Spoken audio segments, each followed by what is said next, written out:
Hello, and everybody. I know I am like totally late, but I got a good excuse. I went to work at the last minute and I forgot to let people know. So yeah.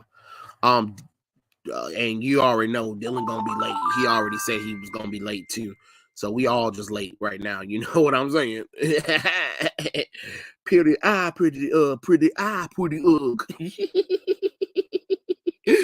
Oh God. Like, you know how it goes. Y'all already know how it goes. But hey, look. I think most of y'all already know how we do it. Matter of fact, I guess I'll what I gotta do. I guess I need to share it with everybody. I mean, share it on Twitter. I am terrible at Twitter. I know you guys are probably like, God, Trey, you got a Twitter and you barely be on it because I'm so used to being on Instagram or YouTube to put a video or like just post like a picture or something like that I'm like so terrible at it. And I know I need to do better. I know I need to do better. Y'all are definitely right. I definitely need to get better at that. But I just be forgetting. I be forgetting. I know I be forgetting. Y'all already know. Let me see.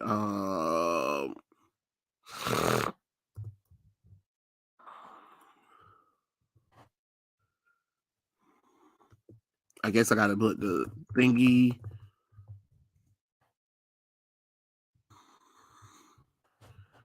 Hashtag YouTube. Hashtag streaming. Yay for tweets. Okay, there we go. So in case anybody wanna join in while I'm talking and stuff like that. But yeah, Trey, did you watch the Last of Us series?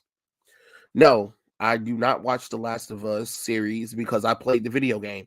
I don't need a live action adaptation of it because I already knew they were going to destroy it. Um, they couldn't even get Joel and Ellie correctly. I'm like, first off, Pedro Pascal does Joel Millard. Joel Miller. Does that sound like a Hispanic man? No, he's a purebred, bona fide Texan white man. Why is he Hispanic? Then his daughter Sarah is a biracial, half black, half white girl. How? Houseway, Houseway. Then Ellie, the girl who plays Ellie, just looks ugly. So I already knew once they showed the casting for Joel and Ellie, I said, "Oh no, oh no, yeah." Somebody like Hugh Jackman could have pulled off Joel. He could have definitely pulled off Joel. If they did the series probably about like 5 years earlier, definitely Hugh Jackman would have been a perfect choice for Joel. Like right after his Logan movie, get him to do The Last of Us. But then at the same time, people probably wouldn't have watched it. Maybe. I don't know. Maybe. But yeah, he could have been a good one. Afternoon, Darson. But yeah, y'all already know. Y'all already know. And I already know about the controversy of episode 3 of The Last of Us. And I mean, come on now. We knew. We knew. We knew they admitted that they were deviating, and not even that. The director admitted that he tricked the audience into watching a gay romance because he wanted it to be normal. And it's just like, that's not normal to people though. And honestly, what did it do for the story? That's my biggest issue. My biggest issue is I don't care, because I can tell y'all there's a few movies and shows that have LGBT couples in there that I like. I have no problem. But the story of The Last of Us is about Joel and Ellie. It's not about Bill and Frank. You know what I'm saying? It's not about them hoes. It's not about them bitches. It's really not. So to focus on that is completely just asinining, honestly. I just don't understand. I don't understand this stuff. Oh yeah. Mm. I got me a mango lemonade slushy, y'all, from Racetrack. That thing's so goddamn good. Yeah, they did ruin they ruined Bill so bad. Bill went out like a bitch. He went out like a bitch. Just ugh. I don't know what they were thinking about that nonsense. I do not know what they would what like I don't know. I don't know. And people trying to tell me it was beautiful. It might have been beautiful, but it's not part of The Last of Us at all. That's not, and it took agency away from Bill. That's the thing that people not understanding why some people, because I've been hearing Mr. H, I've been hearing Midnight's Run, Midnight's Edge, I've been hearing Film Thread, all of those, everybody that's kind of in that circle except for Geeks and Gamers and Ryan Arcade Outpost and Eric July. Almost everybody else said how beautiful it was. And they don't understand why people were getting upset at it. Because most of you bitches didn't even play The Last of Us, and you're trying to say that it was a beautiful episode, and they don't understand why some people had a knee-jerk reaction because this wasn't forced. It was forced because if you didn't play the video game, you wouldn't understand why a lot of us are upset. It's like you're refusing to be stupid, like you're not listening to what people is saying. You know what I'm saying? Like, listen to why people are upset. People seem to not want to listen to real criticism about the reason why The Last of Us episode 3 was hot garbage. It is what it is. But I'm just being honest. It was garbage. It was straight trash. It was forced. Honestly, the what would we call it? The gay of us. Yeah, that's what it was. Or it was the last broke back mountain of us. Because that's I mean, that's what it was. And it wasn't good. It was not good. And it was emotionally manipulative. And again, even the director, he admitted that he did it, they did it to emotionally manipulate y'all. And people are still trying to take up for the episode. No, it is garbage. It is garbage. A lot of y'all, and that's another thing that it's a lot of people who want to speak on the game. You bitches ain't played the video game. At least if you're gonna review it, understand why people are upset. Don't tell people that they're being irrational about it. First off, I'm sorry. I don't want to see rugged men in a relationship during a post-apocalyptic world. I'm sorry, I don't. I don't. It's the same thing with the straight couple. It ain't the time nor the place for that romance bullshit. We need to get across the country, try to survive, and try not to get eaten by zombies. That's the main goal right now. Relationship stuff can wait. Our focus should have been on Joel and Ellie, and you wasted an entire hour to push Bill and Frank together. When at the end of the day, if you played the video game, y'all know that we never even meet Frank until we're finished with the section of the game where Frank is dead because he got bitten. And instead of waiting to turn into one of the darn infected, he decided to hang himself.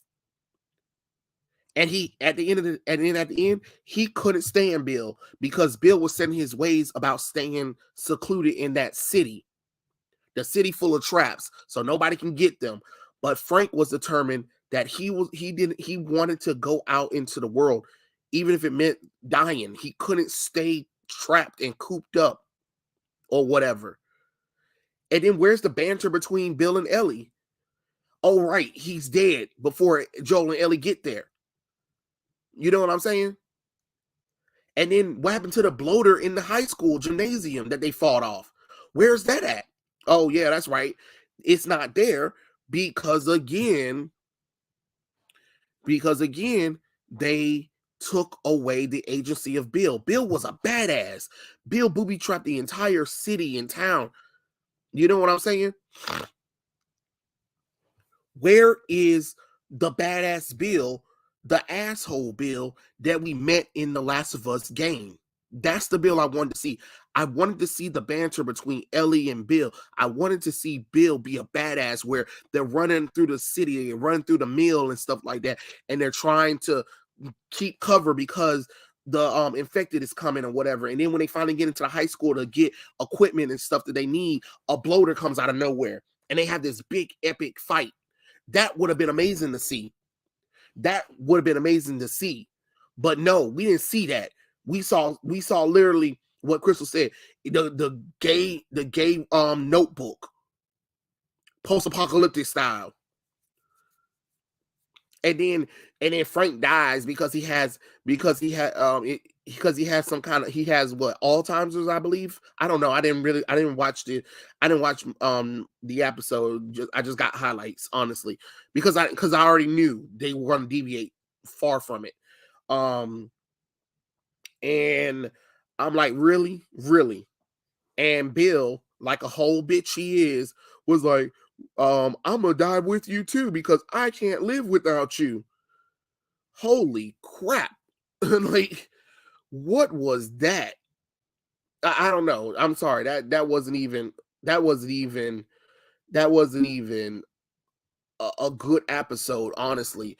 I mean, standalone wise, it could be a beautiful episode, but in the context of The Last of Us, it's a garbage ass fillered episode. And don't sit up here and try to tell people that it wasn't filler and it wasn't a waste of time. It was a waste of time. It was filler because it had nothing to do with Joel and Ellie.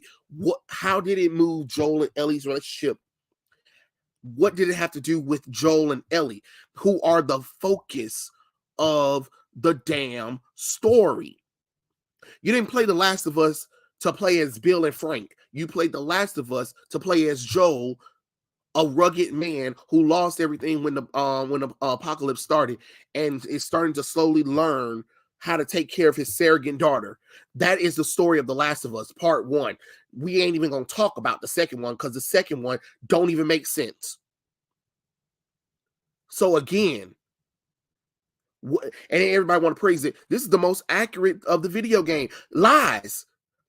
Have you guys not seen the video game? Matter of fact, please, if you haven't seen The Last of Us, go and watch it. If you can't play it, go and watch the cutscenes. You would know why. And you want to know why it works on TV? Is because the video game was made to tell a TV show like story through a game. That's the only reason why it's adapting well, because it was made to push storytelling and cinematics to make it like it's a movie, like we're playing a movie. So don't let it be fooled like, oh, all of a sudden this is just great. No, it's hot garbage. All right, stop it. Stop with the bull crap. Okay, Jesus Lord, crap was garbage. Okay. Excuse me. Let me see what all you guys are saying. I ain't even played The Last of Us, but I somewhat suspected the unfortunate direction that mostly prevail. All roads lead to Abby. Yeah, it got renewed for season 2. Okay, all right. They took out Joel falling for a trap while Ellie trying to save his life. Bill saves both of them, and they took out Ellie finds Bill's magazines. Yeah. In a genre like this, romance needs to be subtle subtext or not at all. Exactly, Sam.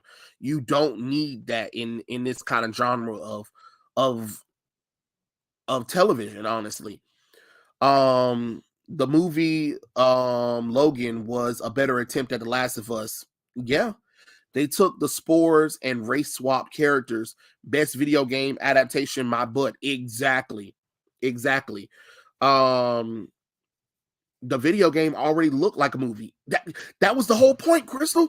That was the whole point of The Last of Us storytelling. Like, it was trying to look like a damn movie. To me, Joel used to look like Hugh Jackman, and Ellie Page was Ellie. Ellen Page actually sued Naughty Dog for her likeness, because they felt like that she did a likeness because at the time she was part of another PlayStation game called Beyond Two Souls. So, you know, if Ellie Page was still a girl, she would have been perfect to play Ellie. Honestly, I believe so. I believe so. But yeah, you win some and you lose some. You know what I mean?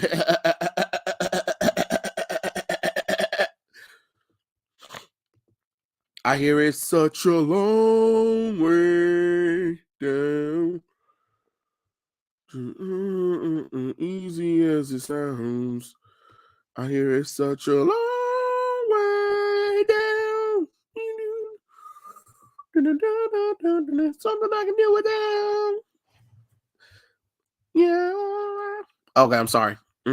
Wait, hold on. Where the darn chat went to? Okay. A story about a gay couple surviving in a zombie apocalypse would make an interesting standalone IP, but in context of the show itself, sounds like filler and padding. That's what I'm saying, Manny Names. Now, if this was by itself, if this was like a spinoff of The Last of Us, sure, by all means, go ahead. Go ahead. But because this isn't a spinoff of The Last of Us and it's supposed to be a adaptation of the video game, I expect the show to follow as much as the video game as possible and expand on things, but not deviate to the point where you drove the darn deviation off the cliff. Like, oh my god, like The Last of Us Part 3, I mean, not Episode 3 said, hey, we're going to turn right and we're going to drive right off the cliff. I mean, it jumped the shark bad. That was jumping the shark.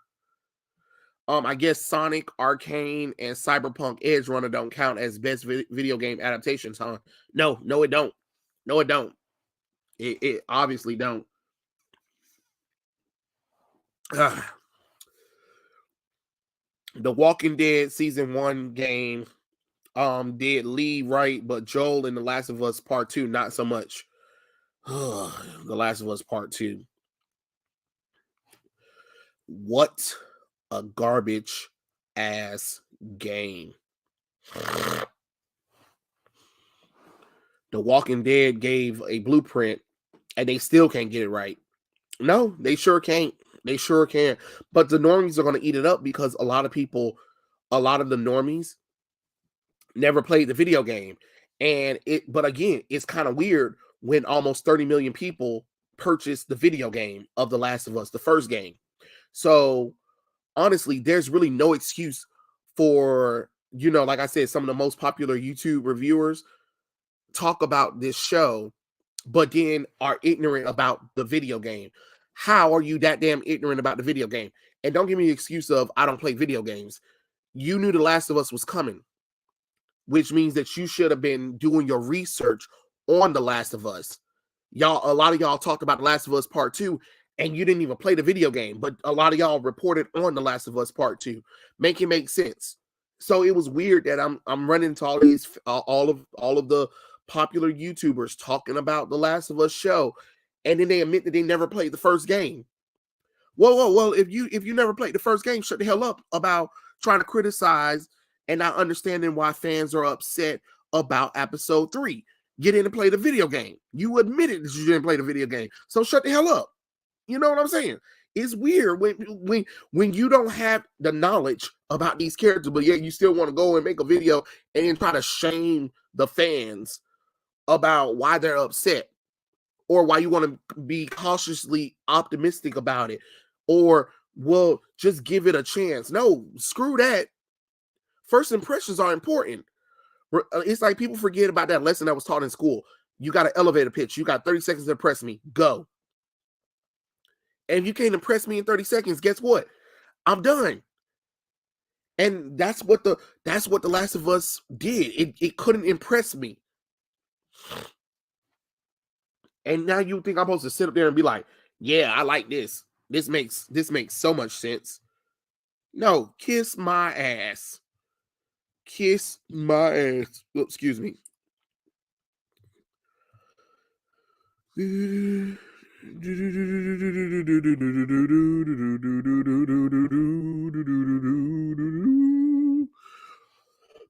Excuse me. Trey, comics is crazy. How can digital fail? Why is there five to six miniseries, number ones, a variant cover, and the creators aren't even getting paid, and the DC EU is dead on arrival to me? Why would they announce things so early? Because they had to, Roland Dodge. They ain't got no choice. Once James Gunn fired Henry Cavill, they were panicked. They were in a panic. They had to deliver something to try to quell the audience. And what he delivered was garbage, honestly. But you know what's crazy is that creator thing though. Like to find out that the diverse hires that they're hiring, a lot of the money for them goes to the actual writers of the events that they're in. So a lot of these diverse hires are not even fully getting paid for their stories, or the money that they should be getting is the money that they do generate is going to the white creators or the runners, the show, kind of like the showrunners of the comic book stories. I'm like, wow, that is crazy. That is crazy. But it shows what a lot of us been saying for a long time. It shows what a lot of us has been talking about the comic book. But y'all still want to talk about the comic book industry is doing better than ever. It is not. It is not. Stop lying to yourself. Please stop lying to yourself. It is not doing better at all. Oh crap! That was here. Oh, Lord have mercy. Here was the box right there. Oh well. I thought it got thrown out. Oh well. I already returned it. Who cares? Like, but anyway, like, how do you give half of the pay of the people who wrote these terrible stories anyway? You're not even fully paying them for their comic book. You're giving their salary sum to the major writers of your comic books. Wow, that is I don't know what to say about that one, y'all. That one right there is just wow. That is mind blowing to me. Like, whoa, like holy shit. Wow. Hold on, guys. Give me 1 second. I'll be right back. I'll be right back.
All right.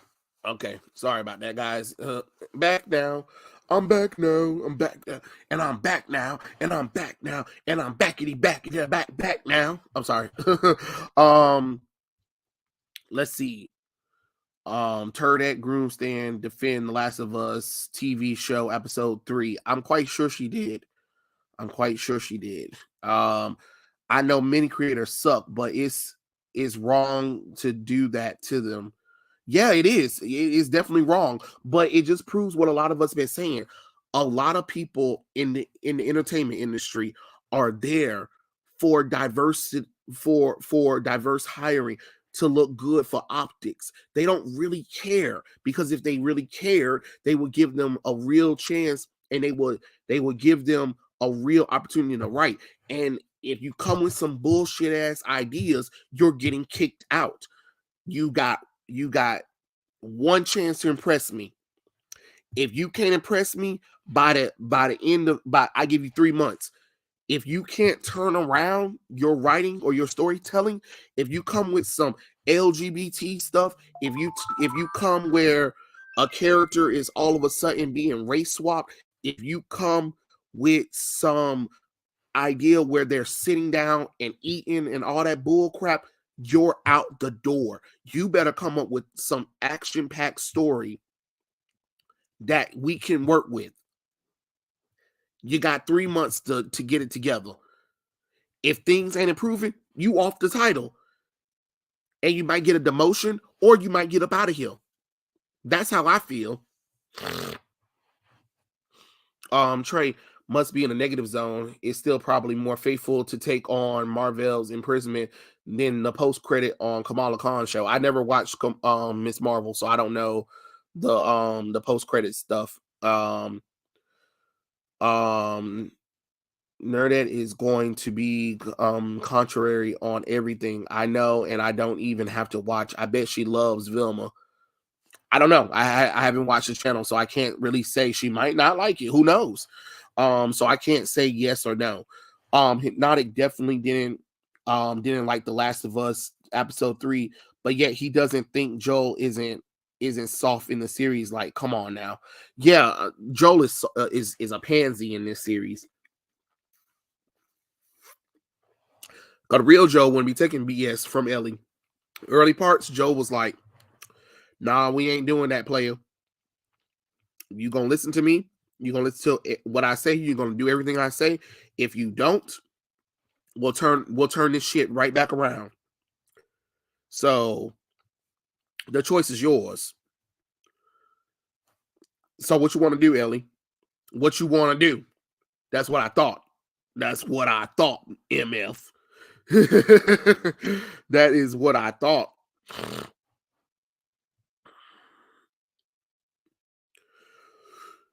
Something I can do without. I hear it's such a long way down. Oh God, Madonna looks gross. Talking about I want to be like that on 64.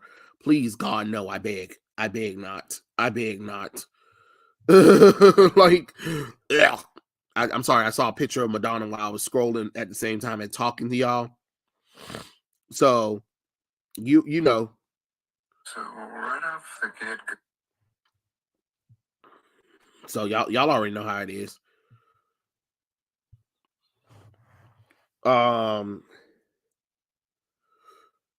Basically at the end of the Kamala Khan show, has the nega band swap dynamic between Marvin and Rick Jones stolen into Carla and Kamala. Oh, I see. Well, that's why I don't watch the show. I don't watch the show. She used to look good to all that surgery. Yeah, Madonna should have just let herself age gracefully. But it's like she's trying to hold on with these young girls. And it's like, don't nobody want your old raggedy ass. Ain't nobody got time to fine tune you like a damn car. I wonder if they get sued if they violate their contracts. I would be mad if it was me not getting paid. I don't know. Well, no, because they're freelance. They freelance, so they take what they can get. But at the same time, remember, we also found out that a lot of these companies ain't even paying them on time like they're supposed to. So that's another issue. But Trey, comics are doing better than ever. Okay, sure, if you say so. If you say so, if you say so. um, did you hear about gender neutral bathrooms and race swap characters in the Dead Space remake? Hell no, I didn't. No, I didn't know anything about. I didn't know anything about that. They also made the characters look ugly in Dead Space remake. I'm quite sure they did. Just like how they made Tess uglier in the Last of Us Part 1 remake. Rest in peace to the voice actress who played Tess. Gorgeous, by the way. Cancer sucks. But it's crazy that they made Tess ugly in the damn Last of Us Part 1 PlayStation 5 remake. I said, what the is this? Why is Tess ugly? For what reason? Jesus Christ. Turdette got demonetized because she was stealing Amber Turd and Johnny Depp content from other people's videos from their YouTube channels and added to her channel. Wow, that's crazy as hell. I mean, I know she was talking about it a lot, but you know me, I didn't really care. I wasn't about to get into that nonsense. I was not about to get into that nonsense. Then there are actresses who looks way better in their 60s. Angela Bassett. Baby look like fine wine. She has aged like fine wine. She gets gorgeous every goddamn year. She gets fine every damn year. Like fine cheese, man. Angela Bassett is fine. All right. Fine. Fine. Exclamation. Baby is fine. I'm serious. Angela Bassett is gorgeous. Don't make no sense how gorgeous she is. I'm just saying. If you listen to this, Angela Bassett, hey girl, what's up? You know you fine. You know you fine. I'm just gonna be honest. You're fine like good chocolate, like good wine, like good cheese. Yes. The longer the older you get, the finer you is. Baby fine. All right. Hell yeah, manga is doing great. Yeah, of course manga's doing great. And they lost what? They lost what? I think they said they lost the annual of what? $3 billion in revenue, but they made up in it with $31 billion of revenue. And like, how the hell does that work? Because you know, a lot of us are still pirating manga. Look, some mangas I can't get to yet. It's not my fault, Japan. It is not my fault. It is not my fault. Okay. But Japan loses like what I think they say about 3 billion between $5 billion in revenue, but they get $31 billion in revenue of manga sales. DC, Marvel, y'all can't even get $1 billion in revenue from you. I mean, 1.2 billion. Oh my God. Oh, wow. 1.4 billion. Wow. 13 billion. 13 billion. Uh-huh. 13 billion. That ain't much. That ain't much. Like, I'm just being honest. Didn't they make Aloy ugly and worse in the PlayStation 5 sequel? Yeah, they did. They made Aloy fatter, and then they was excited like, look, she has hair on the side of her face because you know sometimes women have little stubbles of hair that you can't really see unless you zoom in on them. And I'm like, why? Why why would you even focus on that? Like that is so weird. That is so weird.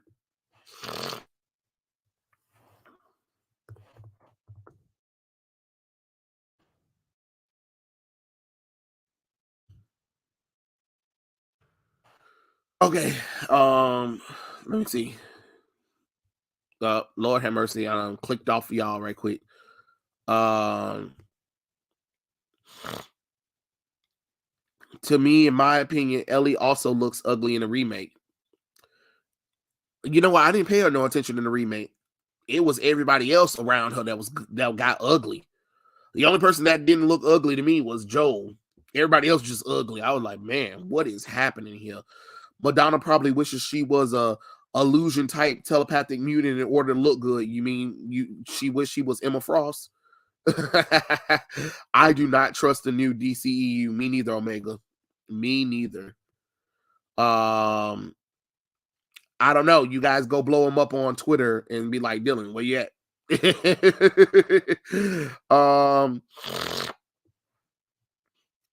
Dolly Parton and Cher, I guess too. They may have had surgery though. Everybody know Dolly Parton had surgery. Dolly Parton even admits that she had surgery. She was like, "Shoot, I'm a nip and tuck until I can't nip and tuck no more." And Cher had some surgeries done for her face, I believe. But you know, at least she got some skin on her bones. Because back in the day, if y'all seen young Cher, I'm surprised young Cher could even function because she was too skinny. I was like, God dang it, Cher, you too skinny. Vilma is almost over like my family. Oh God, Jesus Crystal, that was dark. Yep, a lot of manga isn't even translated. Exactly, Roland Dodge. Ain't that crazy? Amazing Lucas had a meltdown that Elden Ring won Game of the Year and not God of War, and called fans terrorists and anti-American and needs to be locked up in jail in his live stream. Well, that's just childish, honestly. Like, who the hell cares? Like, so what? God of War didn't win. First off, God of War wasn't even that great of a fucking game. So I'm just being honest. Is Dylan gonna appear next week? I hope not, because we literally just talked before I like got on the thing. So Dylan knows to get on this stream before I have to blow him up. How in the later gen something looks worse or more ugly? You Roland, I've been confused about how that worked this whole time too. Every time they make a remake of an old classic game, the graphics for the graphics look better, but the character models got ugly. How does that work? Seriously, somebody explain to me how that worked. How everybody got uglier, especially the female characters. Like even now, for instance, Injustice 2, Mortal Kombat 10, and I guess 11. I don't know. With the two recent Mortal Kombat games and Injustice 2, the female characters are butt ugly. I was like, I don't understand how this game looks good, but the female characters are looking like who did it, what for, and why not. Y'all looking straight ugly. And then that Harley Quinn from Gotham Knights was butt ugly. She was so goddamn ugly. It didn't make no darn sense how ugly she was. And then don't even get started with Marvel's Avengers. Black Widow was ugly. Kamala Khan was ugly. Matter of fact, the entire game was just ugly in general. I'm just trying to figure out what we doing. What we doing? And then they said that Forsaken game, they said the characters are ugly in that one too. I said, man, come on now. Damn. Like everybody fucking ugly, especially the females. Stop making the females ugly, please. I beg. I'm tired of the female characters looking like they are butt ugly. They hate the male gaze straight. Well, guess what? Most of your goddamn buyers are straight males. Jesus Christ. And you wonder why Fortnite, why Genshin Impact And there's another anime game that is that is that is it's another anime game. I can't remember. But y'all wonder why those 3 games are making bank right now. Because you know why? They make the female characters sexy. They make the characters iconic. If I want to play as Batman, right? I want Batman's iconic suit. I don't want some made up version of the suit. That's another thing with these superhero games and stuff like that. That's why Injustice 2 failed, because a lot of those suits that they had as the default suit for the characters, ugly. You didn't even try to make them look like superhero characters. You did better in Injustice 1. And Injustice 1, them characters still was ugly. And then at least you gave us downloadable skin where we can play as different versions, with different costumes. I'm all for the gear stuff, and it's the same thing with Mortal Kombat 11. I'm all for the gear stuff or whatever, but y'all need to have some default. Y'all need to have some iconic looks for the characters, and especially for the females. The females need to be day one sexy. All right, none of this covered up. Don't put no darn pants on the character or gloves on them. You know what I'm saying? Like, to cover up them. Don't depress them. It, hell, I mean, you had Power Girl and Starfire in Injustice, and you depressed them. Are you kidding me? Starfire boobs, titties should have been jiggled when she was moving. Okay? Like, Jesus Christ. All of this nonsense is getting on my nerves. I'm so over looking at ugly ass women. Don't nobody want to look at it. But the men are damn hot and sexy. What? Excuse me? How does this work? Sorry. Let me see. What else? Let me see. Y'all guys said a whole lot of stuff. Hold on. Final Fantasy 7 Crisis Core remake voices were rough though. Oh my god, yes, Crystal. I am playing Crisis Core Final Fantasy 7 right now. And the problem is they kept all the cutscenes from the original game, and so they never redubbed that stuff. So it's jarring to hear the old cast, and then when you play the game, here's the new voice cast for like characters like Zack and Zetharoth, and you're just like, holy shit, what is this? Holy crap, especially Zack. Oh my god, the new voice actor for Zack is terrible. Oh my god, that voice acting is terrible. I was like, you didn't even try to sound like the original Zack. What is this? What is this? And I hear it all the time. I hear the difference all the time. And I'm like, I'm gonna play it. I'm gonna play the game, but I'm not pleased with this. The Crisis Core Final Fantasy 7 new voice actors. I'll tell you that. They also changed the appearance of James in Silent Hill remake. The Amazing Lucas is a clown. Have you read Batman Death Mask? I don't know if I have, Omega. I don't know if I have or not. Elden Ring was made by Japanese too, I think. Interesting. They censored Tifa's breast in the remake, and Crisis Core Remake Plus made her tan. Yeah, that's another thing too. De-breasting Tifa. Like, she don't even have the jiggle fixes for her titties no more. I'm like, come on now. Let her have the titties. Let her have the titties. Please let her have the titties. Stop with this de-breasting women and stuff like that. It's okay for women to be sexy. We want them to be sexy. Trust me. If you have the character sexy, or if you have a skin that I can buy or earn in the game as a premium, guess what? I'm buying. That is what you're not understanding. That is why Fortnite is winning. That is why Genshin Impact is winning, because they're giving fans what they want. Guess what? If Tifa for Final Fantasy 7 showed up in Fortnite, you know darn well her titties are going to be perky. They're going to have the jiggle physics. She's going to be walking sexy and everything. And people are going to pay $15 for it, because you know why? Because they want Tifa. Duh. People are telling you what they want. And you guys are still not doing it. Why do you think people are modding your games and showing you this is what they want? You got to give the customers what they want. And again, most of your customers who are playing are straight men. We want females to look good. That's why the new Tomb Raider didn't do well, because Tomb Raider is supposed to have some titties. She's supposed to be in some booty shorts, and them darn titties need to be jiggled. Physics. We want to see a badass female looking sexy. That's the thing people need to understand. I don't care that it hurts certain people's feelings. I don't care that it's sexualizing a female.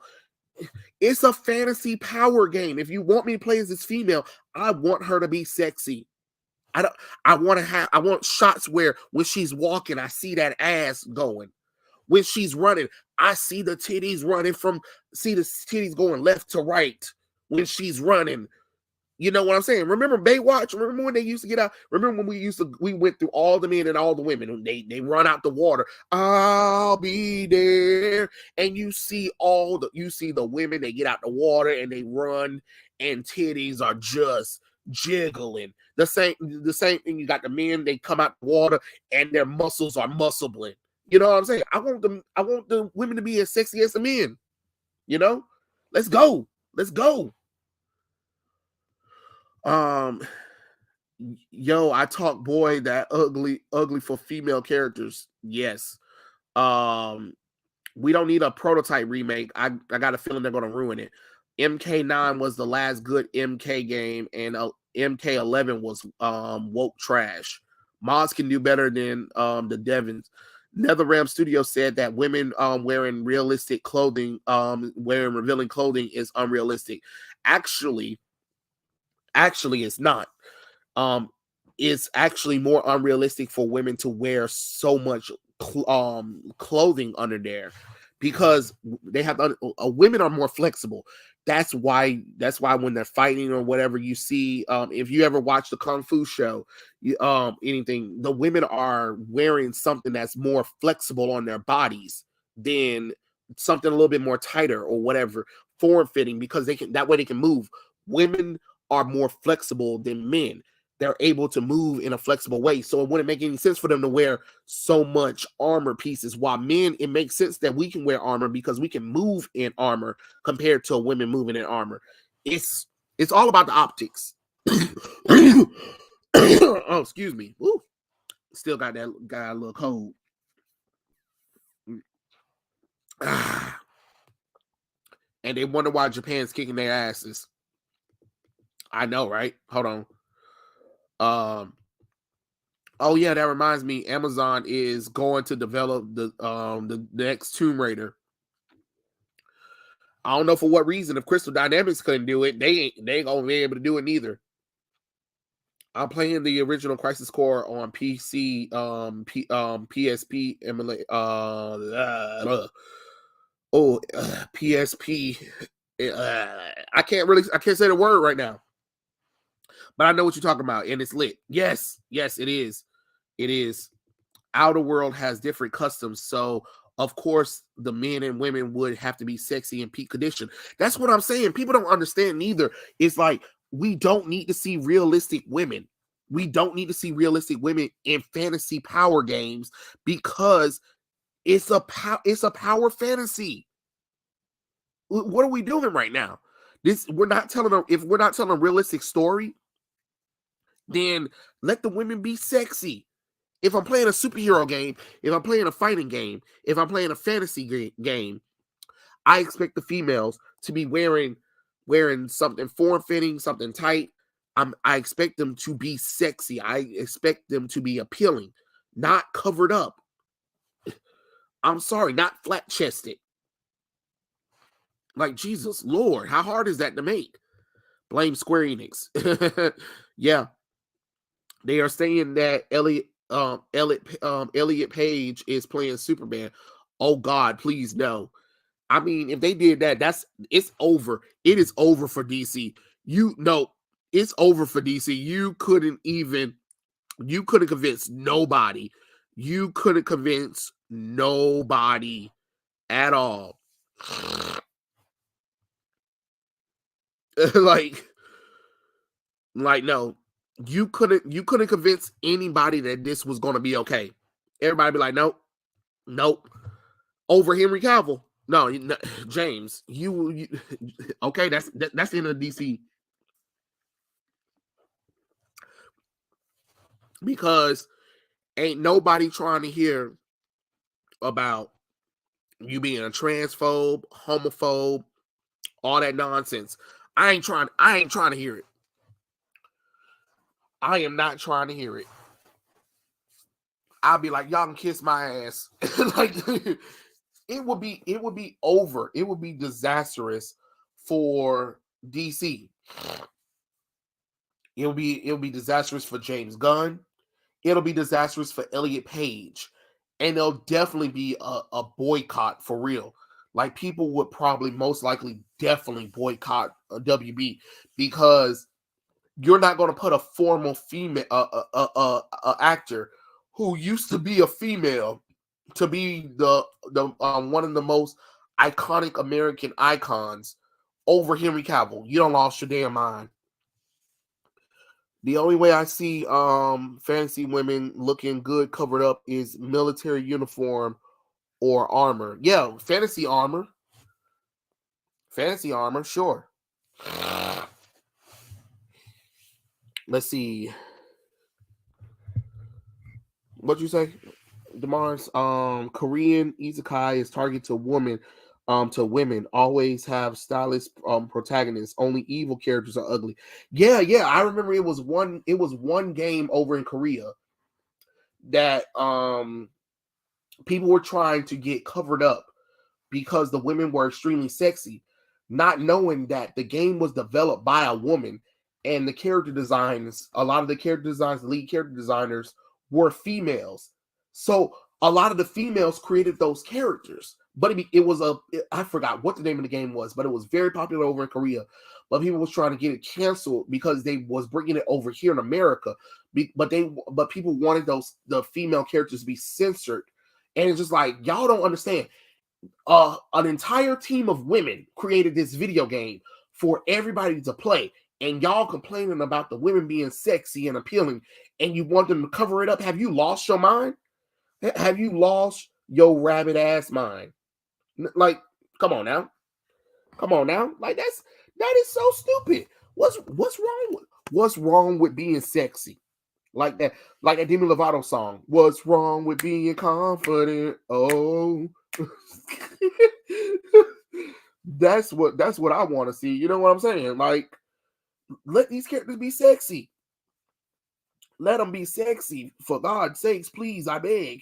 You know, like, we need some jiggle fixes for some of these characters. You know, it is not that hard. But matter of fact, now we're on the subject of remakes.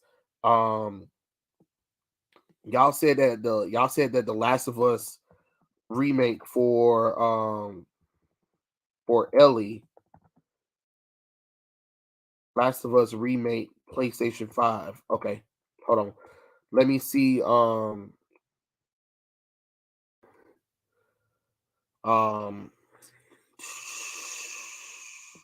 Okay, here's some cutscenes. So I'm just gonna play it so I can see what you guys are talking about. I didn't really play it. We're gonna you guys. Hold on. Okay.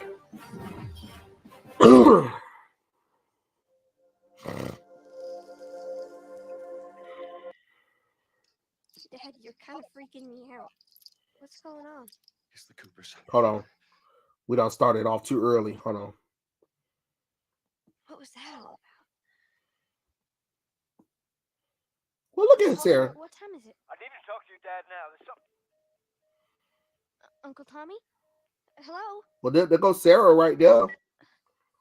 She's not bad looking.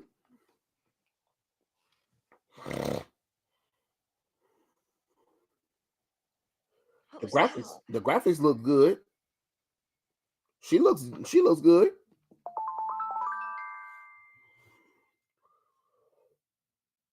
Oh, okay. Hold on, y'all.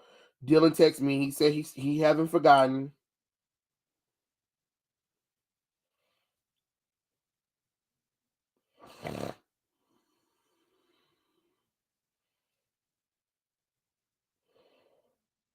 All right. Let's see. Dominic. Oh, you're right. You're right about that one, Omega. They do need to stop shoving realism down our throats. Yeah, you're right. We don't play these games and stuff to think about realism. We do it to escape it. Okay, so okay. Now let's see. We're gonna jump. All right. Look at Joe. Joe looks good.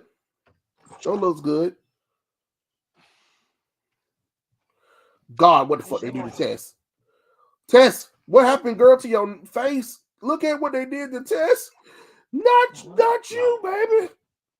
Tess, what happened? Look, they done made her chin longer. They made her nose come out more. Interesting news for you. Look at this. Where were you, Tess? Look at that. District. We had a drop to make. We had a drop to make. Well, you wanted to be left alone, remember? Why is she looking ugly, I think folks? one guess the whole deal went south and the client made off with our pills. Is that about right? Deal went off without a hitch. Enough ration cards to last us a couple of months, easy. Okay. You want to explain this? I was on. Now let's look at this that girl Marlene, right? She looks fine. Joel, give me a hand with this. Come on now. Get on up. Fuck away from me! Let her go. You're recruiting kind of young, aren't you? She's not one of mine. Oh, shit. What happened? Don't worry, this is fixable. I got his help. I can't really see Ellie in this light. Marlene look good though. Well, then I'm staying, Ellie. No, Ellie looks good. Ellie looks good. It's Tess that I got an issue with. Tess over there looking butt ugly. Let me see what all you guys are saying.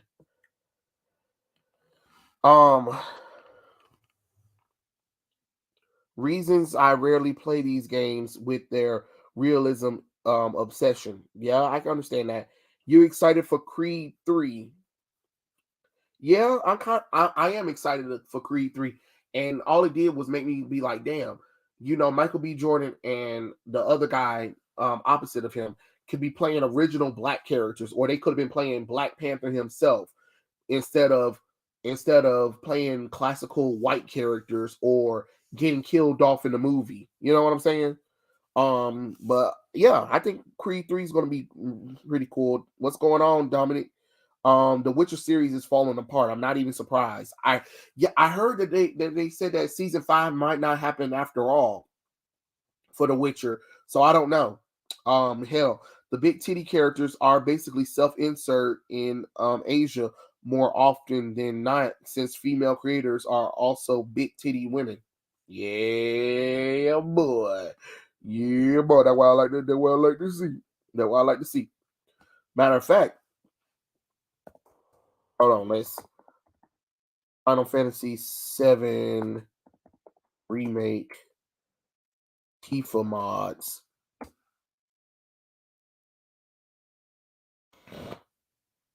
Do you even have fancy clothes? Not like fancy, but I'll figure Look at something that! out. Look at the What do you mods. think would suit me, huh? Look at that. What do you think would suit me, huh? Whoa, What do you look think at would that. suit me? That's what I'm huh? talking about. Look at this. What do you think would suit me, huh? What do you think would suit me, huh? Yes. See, if we had costumes like this. What do you think would suit me, huh? What do you think would suit me, huh? That's What do you think would suit me, huh? they fixed it. They enlarged the boob. どういうのがいいかな? Oh, I like that one. What do you think would suit me, huh? Yes. That's what I'm talking about. That's what I'm talking about. That's what we need to see. We need to see Sibo new original top Tifa. Let's see what they did. Arlene. Look, they tightened her shirt. Look, they tightened her shirt. And they look, oh my God, they shortened her dress. Welcome back. Have you been a good girl? Look, Yeah, I've been helping Tifa. it is. Oh, you did, It did you? is. Well, well. I'm sorry. Let me stop. Let me see what all you guys are saying. I'm sorry. I am so sorry. Did you hear about Netflix One Piece? Yes, I saw it and I said, man, come on. And then, you know, so crazy, the creator of Cowboy Bebop said he couldn't even stomach past the first scene because he said after that, he knew it wasn't Cowboy Bebop. He said the first scene looked good, but then after that, he was like, everything just fell apart because they didn't listen. So when they say that they got permission from these creators and stuff like that, they didn't. Japan was just like, well, we're gonna just take the money because they have to pay us a lot of rights for these characters or whatever. And then they fuck up, and then Japan be like, wow, that was terrible. That was terrible. Nah, shit, Sherlock.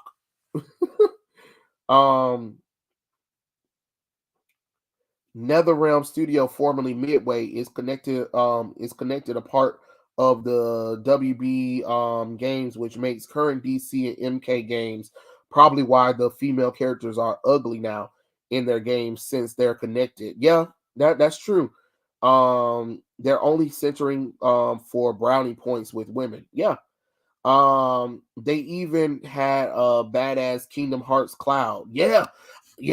Like I wish I had me a gaming PC so I could get some of these games on the PC so I can get some of the mods, especially what Spider-Man and Spider-Man Miles Morales has done with some of the suits and character designs. I'm like, oh my God, I can play this game all day, every day. Also, it's surprising of how much the so-called supporters of LGBT are, that there are much of lesbophobia, especially the ones who like women for women features. Yeah, that is weird that a lot of lesbos who work in the industry are the main ones like, we have to tone down the sexiness of females. And I'm like, but don't you like sexy females? I'm kind of confused on how this works. Ain't you supposed to like females? Did you watch the new DC Legion of Superhero movies? It hasn't came out yet, Elijah. If it has, I might have to watch it, but I don't think so. But the realism argument flies out of the window when females are gorgeous IRL, but they make their character models uglier than the actual actress. Yeah, they'll get some gorgeous models. I mean, they'll get some gorgeous actors and actresses to motion cap the characters, and they're gorgeous, right? And then when they model the character's face is ugly, or the character's just ugly, or they make sure they de-breast them and everything, and you're just like, what's happening here? What is going on? A couple of weeks ago, modelers made Marvel Ultimate Alliance CGI Spider-Man costume in the Spider-Man PC remaster. Hell yeah, that's what I'm talking about. I even saw a Spider-Girl one. Oh, I even saw them edit the Black Cat costume. Hold on, I wonder if I can pull that one up too. Let me see. Spider-Man Black Cat mod.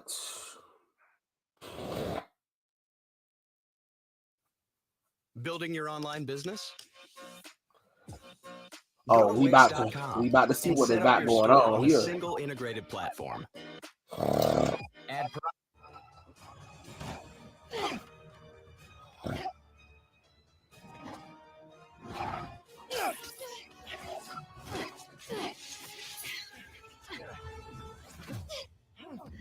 Look at that amazing Spider-Man.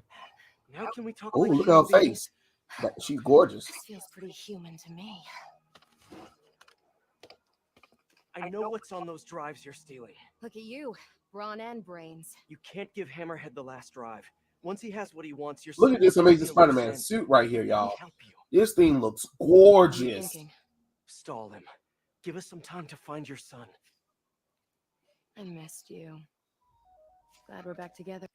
Is it wrong that I kind of wanted Black Cat? Is it wrong that I kind of wanted Black Cat and Spider-Man to have a child in this video game? I'm just saying, chat. Y'all let me know. Did y'all? I don't know. I kind of wanted it to happen. That would have been really cool to see. There again. Not like that. Shame. Okay.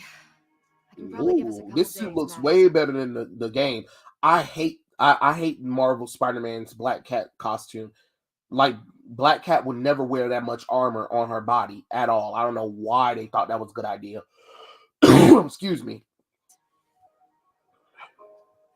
So, how about your son? Is there a chance I'm... Later. For now, let's find him. When he's safe, we can talk about that. Keep in touch, Spider. Well, this suit is based off of Metal Gear Solid. Oh my God! It's the Web of Shadows symbiote suit.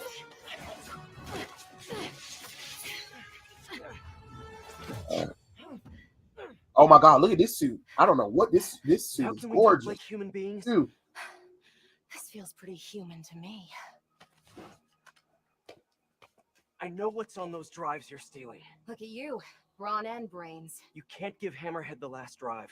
Once he has what he wants, your son will just be a loose end. let's see what the next one looks like.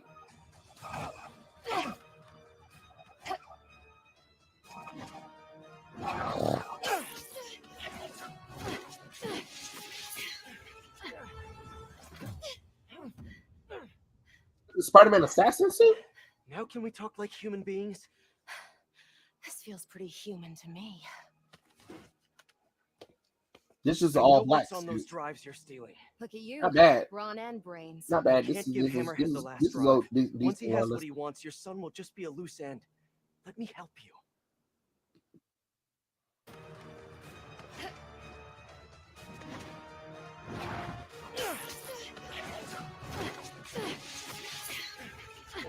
Wait, hold on. Is that? Now can we talk like Oh human my God, y'all! This is the Spider-Man beings? 3. This is Black This feels Cat pretty from human Spider-Man to 3. me. No, Spider-Man 2. I'm sorry. I know what's on those From the drives Spider-Man you're 2 stealing. video Look at game. If you, you guys ever brawn played and Spider-Man 2 brains. video game, you Can't do give run into Hammerhead Black the Cat. last drive. That's the Once he has what costume. he wants, your son will just be a loose end. Let me help you. Later.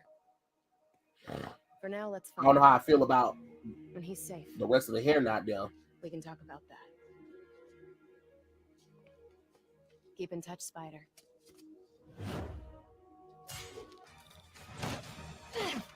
I don't even know what the hell that damn costume is supposed to be. That thing ugly as hell.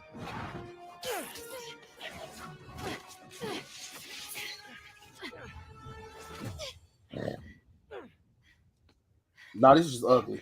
Now This can is we talk like human this is beings? This ugly. feels pretty human to me.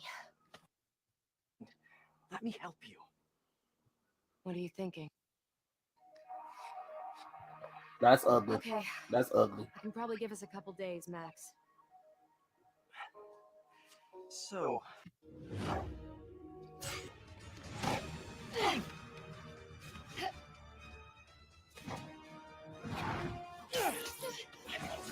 Which one is this one? Oh my God! I think this is the now can we talk like human beings? Oh, this is the This Web of feels pretty Shadows. human to me. This is the Web of Shadows suit right here for I Black know Cat. what's on those drives you're stealing. Look at you. That's pretty cool. Hold on. I'm sorry, y'all. I don't forgot. Let me see what all you guys are saying. I'm sorry. I love the symbiote black suit. Man, Spider-Man 2 was a jam. You think James Gunn, he used Black Lightning, Green Arrow, Red Tornado, Justice Society, Dark in DCU? No, because if he did, if he was going to use them, he would announce those characters before he named those lame ass character that lame ass Slate. Black Cat's face looks familiar, but I don't know where I've seen her before. It looks good. There's a tail outfit for Mass Effect. Oh, okay. Okay, cool. I'd rather have Black Cat or Gwen or Silver Sable. Originally, this game was going to have a choice, but they cut it out. They need to there fix fucking Mary Jane Watson up in that game, cause that Jesus Christ, it's a waste that Sony not using her for Spider-Man 4. Man, where's the fluffiness in the costume? I can understand that. I can understand the fluffiness. I would like a little bit more Brawn fluffy. and brains. You can't. But this is the most closest to an accurate Black Cat suit. Is there a chance I'm Later. For now, let's find him. This costume. Is that Catwoman? Y'all, no. Now can we talk like human beings? This feels pretty human to me. Not Catwoman from during Arkham I know Knight. what's on those drives you're stealing. You, brawn and brains. You can't give Hammerhead the last drive. Once he has what he wants, your son will just be a loose end. Okay, I can probably give us when he's safe.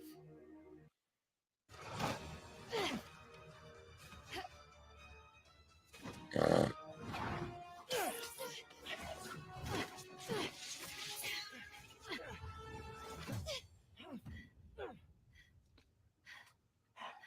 can we I talk don't even like know what human this suit beings? is. This suit's just This feels pretty human to me. this suit's just here. I know what's on those drives you're stealing. Look at you, brawn and brains. You can't give Hammerhead the last. I missed you. You can probably give us a couple days, Maddox. I don't even know what this one is. This is just So, how about your son? that one's just Ooh, I wonder. Hold on. Do they have one? I hope somebody did it. Hold on, y'all. Hold on. Come through. No, I don't want to play as Mary Jane. I just want somebody to make her look good. Mary Jane death scene. Hell no. Bikini Black Cat replaces. Hell no.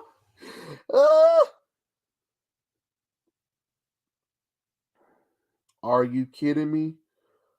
Get out of here. Y'all kidding me, right? No. Okay. I guess not. I guess nobody decided to make her face look good. Damn. I was hoping somebody was gonna make her face look good because Mary Jane is ugly in this goddamn game. But I guess not. I guess they don't have. I guess they said, nah, fuck that. We ain't even gonna do it. But we can play as Mary Jane though. But yeah, I mean, I'm just saying this is some cool stuff that they did in the game that you can do that I think is really, really wild.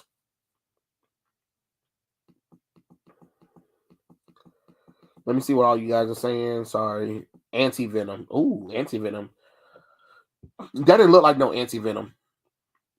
That didn't look like no Anti-Venom costume at all. Imagine if someone did a commentary of Harlem protagonists in the vein of how Jacob favoritism towards his son Joseph ended up causing resentment among the other sons. Darson, what are you talking about? What are you even talking about right now? I'm sorry. I am drawing a blank with that one. I'm like, I don't even know. You think Gunn is going to use Teen Titans? Maybe. Laugh my ass off, Selena. Oh yeah, they destroyed MJ just like how the comics destroyed Peter and MJ's marriage. Yeah, they are making a trans MJ right now. Probably. Ugh. No, I want them to fix MJ. Like her face is ugly. Her head, she needs to be gorgeous. I want somebody to fix Mary Jane Watson. Like when you play the video game of Spider-Man PC, I want her to look like a drop dead gorgeous Mary Jane Watson. I want somebody to fix the chin for her. I want her hair to be red, like red. Okay. I want her titties to be big when she's walking by and stuff like that. I want her to look like a damn model. At least do that for me, please. Mary Jane was so bad in this game, they didn't even bother. No. Oh, the reference. Okay, but why are you asking? Why are you talking about the Bible reference with Spider-Man's costumes, though, Darcy? That's what I'm confused about. I don't understand why you brought that up when we're talking about Spider-Man mods. I was thinking the same thing, Trey. Like if they mod MJ to look hot, yes, that's what I want. I want a hot MJ, please. I beg. Not just her face, her body needs work too. Yeah.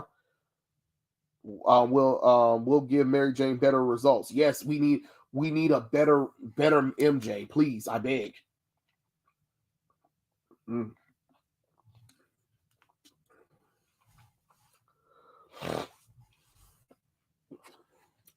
What's going on, Anthony? TNAS, the new animated Spider-Man series, are making that outfit for her right now. Search up TNAS Mary Jane. Seems like a lot of work. TNS.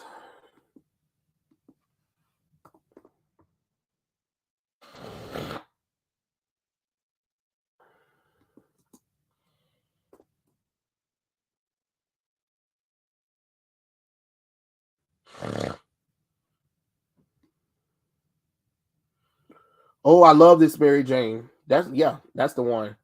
That's a good classic look for Mary Jane. I already know about this. I already know about this show.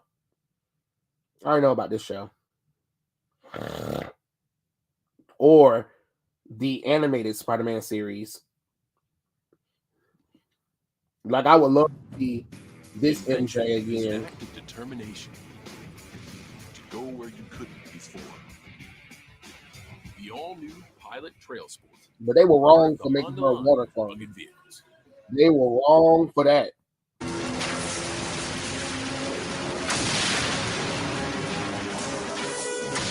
Miranda on like that? Hope is something you've got to have. It kept me going when you were gone. Mary Jane, all this has made me realize just how precious you are to me. I'm flattered, Spider-Man, but I'm already in love with a great guy, Peter Parker. Mary Jane, there's something I've got to show you. You see, Mary Jane? It's me. Peter? But this is impossible. Here, let me prove it. Wait, Peter! There's so much I have to ask you. Fasten your... How could you have kept this from me so long? Makes me wonder what other little secrets you're hiding. How'd you like to take a lifetime to find out? Now, what? This is where this is the iconic Mary Jane didn't act quickly enough. Come from. I'm not going to make that mistake again. Mary Jane, will you marry me? This is the Spider-Man that people want to see.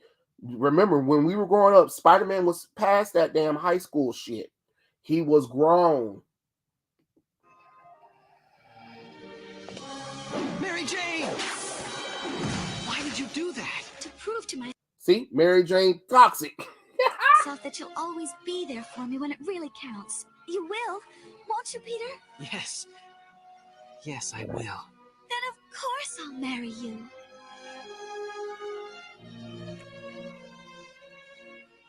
This is the happiest day of my life. If only I had a ring. Wait a minute. Now, it's official. Family heirloom? Well, I wouldn't want it appraised by Tiffany's. Yep. That's a Mary Jane for you.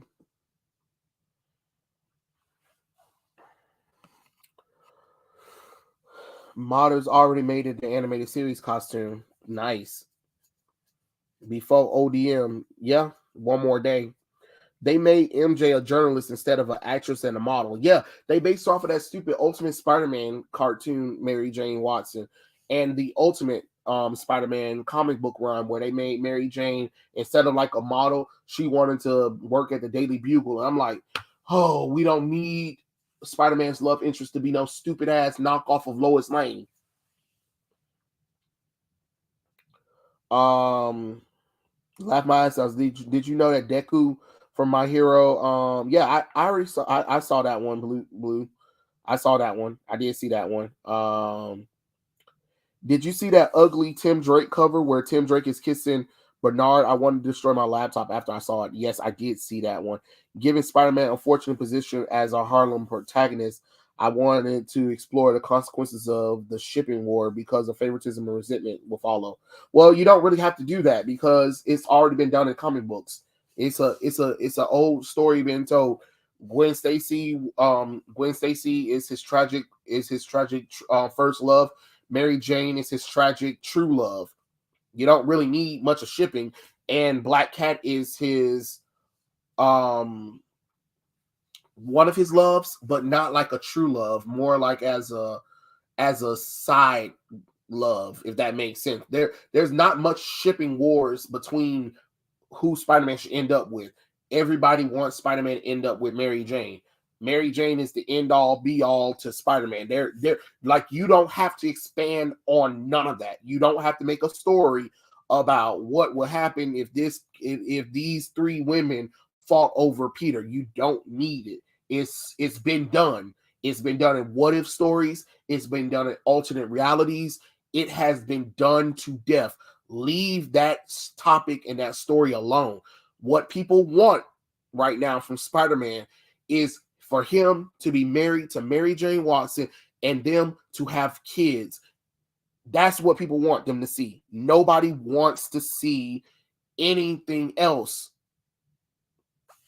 Does that make sense? Good, great.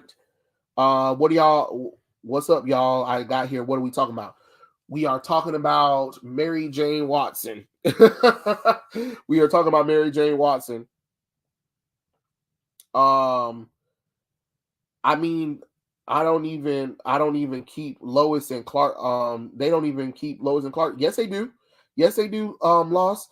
The only time they didn't keep them together was during the New 52, and people was outraged that DC was like, "Yeah, we need to get these two fools back together."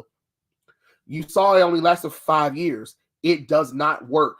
People want what they want. The fans want Superman and Lois together. The fans want Spider-Man and Mary Jane together. The fans want Green Arrow and Black Canary together. There are certain characters in comic books that have a set relationship. Keep it like that. I hate when writers want to come in and try to destroy that relationship because they want to be like, oh, it's boring, or we don't know what kind of story to tell or whatever. Find something. If you can't be creative with the tools you got, then you don't need to be writing the character. That's how I feel. I'm so tired of everybody want to come in and destroy these characters' relationship just because you don't know what you want to do with them. You know what I'm saying? It's weird, honestly. It is weird. Excuse me. Let's see what else comics think straight marriage is yucky or something. To me, MJ was always a model for me. I don't know why they changed it. Probably they wanted her to be independent. Throw your hands up at me. All my honeys make money. You know what I'm saying? Hold on, let me pull that crap up because I know you guys want to see it.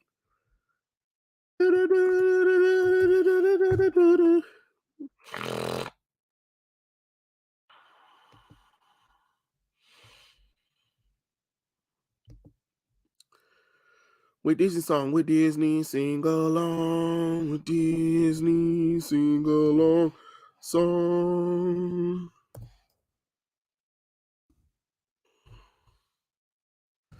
I hate that I even have to type this crap in. Ugh. Lord, shoot me now, Lord. Shoot me now.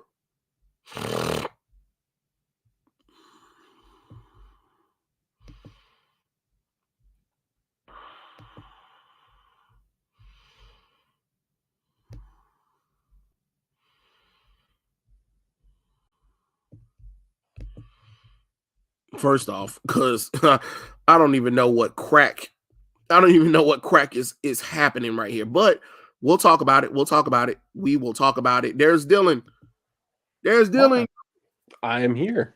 I am here. Don't worry, children. I am here. Let's talk about it since you guys brought it up. Let me show you this. Here it is. Ugh, gross. Just make me want to hurl. Ugh. Oh my lord, what is happening here? Ugh. Just supposed to be Bernard? Yeah, Bernard and Robin. They're announced. DC was like, finally, Robin and Bernard share a kiss. What are you talking about? They've been sharing fucking kisses for almost a year now. What are you talking about, DC? Is this going to be like from the book, or is this like a cover? This is a cover. It's a. They're celebrating the fact that it's on a cover now. Yeah. All right. That we're fucking splitting hairs at this point. Why? Okay.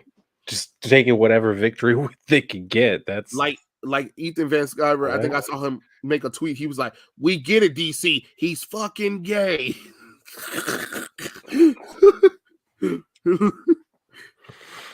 And you know what's so crazy about this, Dylan? We don't even get this for like the actual original LGBT characters. You notice how funny that is?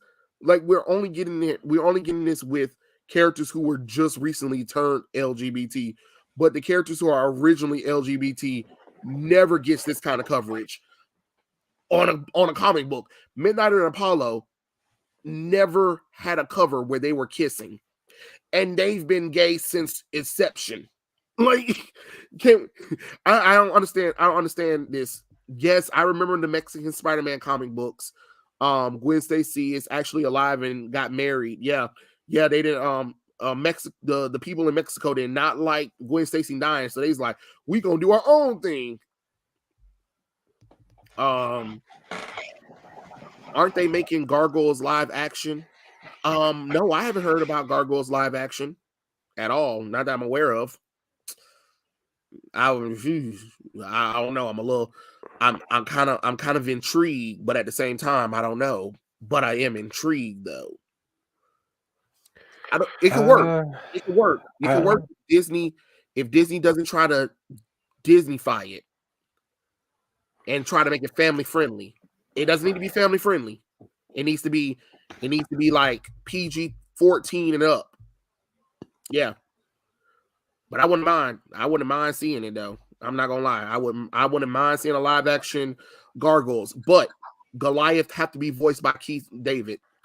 If you can't get Keith the voice Goliath live action, it's just not gonna work. We're not doing this right now. Keith Davidson must voice Goliath. As long as he's still alive, he must voice Goliath in Gargoyles. If they ever bring the show back animation wise or live action wise, Keith Davids has to voice Goliath, or there's no deal. There's no deal. You better wait until he dead if that's the case, because I'm not watching it. If Keith Davis is alive right now and they do a live action Gargoyles, you better get him. That's all I got to say. Basically, Spider-Man was the harem protagonist who can actually make a decision. Yeah, in that show he was. Yeah, it could. A harem commentary could work for OC though, but we already went through Peter Parker and his love life already. Everybody is already most fans are at agreement. Peter Parker and Mary Jane needs to grow up, get married, have kids. That's it. There's no Gwen Stacy, there's no Black Cat, there's no Betty Grant, there is nothing. No other women. At this point, people just want Peter and MJ to be together with a happily ever after at this point. Please, for God's sakes. God, Jesus. What's going on with current MJ and Peter in the comics? Peter did something terrible. Nobody wants to talk to him. Mary Jane Watson is with some guy. They actually got children together. I don't know. And she got a watch that lets her do jackpot powers. So You know the famous line that Mary Jane used to like to say, "Face it, tiger, you just hit the jackpot." Yeah, well, she has a watch that "Face it, tiger, you just hit the jackpot," and whatever it randomly lands on is the power that she has at the time. Yay! Destroy the watch. Whoever is listening at Marvel, destroy the watch. I do not want Mary Jane Watson to have no goddamn superpowers. Destroy the damn watch. Okay? Destroy it. Destroy it. Mary Jane Watson doesn't need powers to be relevant in the Spider-Man stories. Okay? Lois Lane didn't need powers, so she don't need powers. She is one of the few normal human characters in comic books that can work without powers. Please, for the God Almighty, don't give her no damn powers. Just let her be a badass model that can sometimes kick people asses. And sometimes she wears costumes that give her a little advantage. But that's about it. And that's rare. Raven and Beast Boy. Yes, I do think Raven and Beast Boy should be together. I don't know why DC gave them a will they, won't they kind of thing, and then they kind of never touched on it again. But they like to start their relationship all over again. Like, hey, let's start back over where we have to meet cute and stuff like that. I'm like, didn't we do this bullshit about 20 years ago? Come on now. They already had that meet cute. Let them be together. Tim and Stephanie. Well, before Dan Slott came back in and ruined DC Rebirth, we were actually supposed to get a Red Robin spoiler comic book after Detective comic books. And before that bitch Megan Fist bullshit hoe Martin came in and made Tim bisexual, we were actually going to get a Red Robin spoiler run, and it was going to focus on their relationship and them going around the world trying to figure out what was going on with these multiverse portals, and why is people reappearing into the universe, and why are memories different, and what happened to the timeline of the DC universe. That sounds like a good storyline, but no, we got to make Tim question his sexuality and break up with Stephanie for no reason, just so he can get with his straight friend who is very into women, but now all of a sudden he's into Tim. Yay. That shit don't even make no goddamn sense. Gambit and Rogue are already married, so let Gambit and Rogue stay together. Don't come up with no convoluted reason for them to break up. I really hate when they try to do that when characters get married. Oh, Dylan, that reminds me. I wanted to ask you, who do you think Shadowcat should have got married to, Colossus or Star-Lord?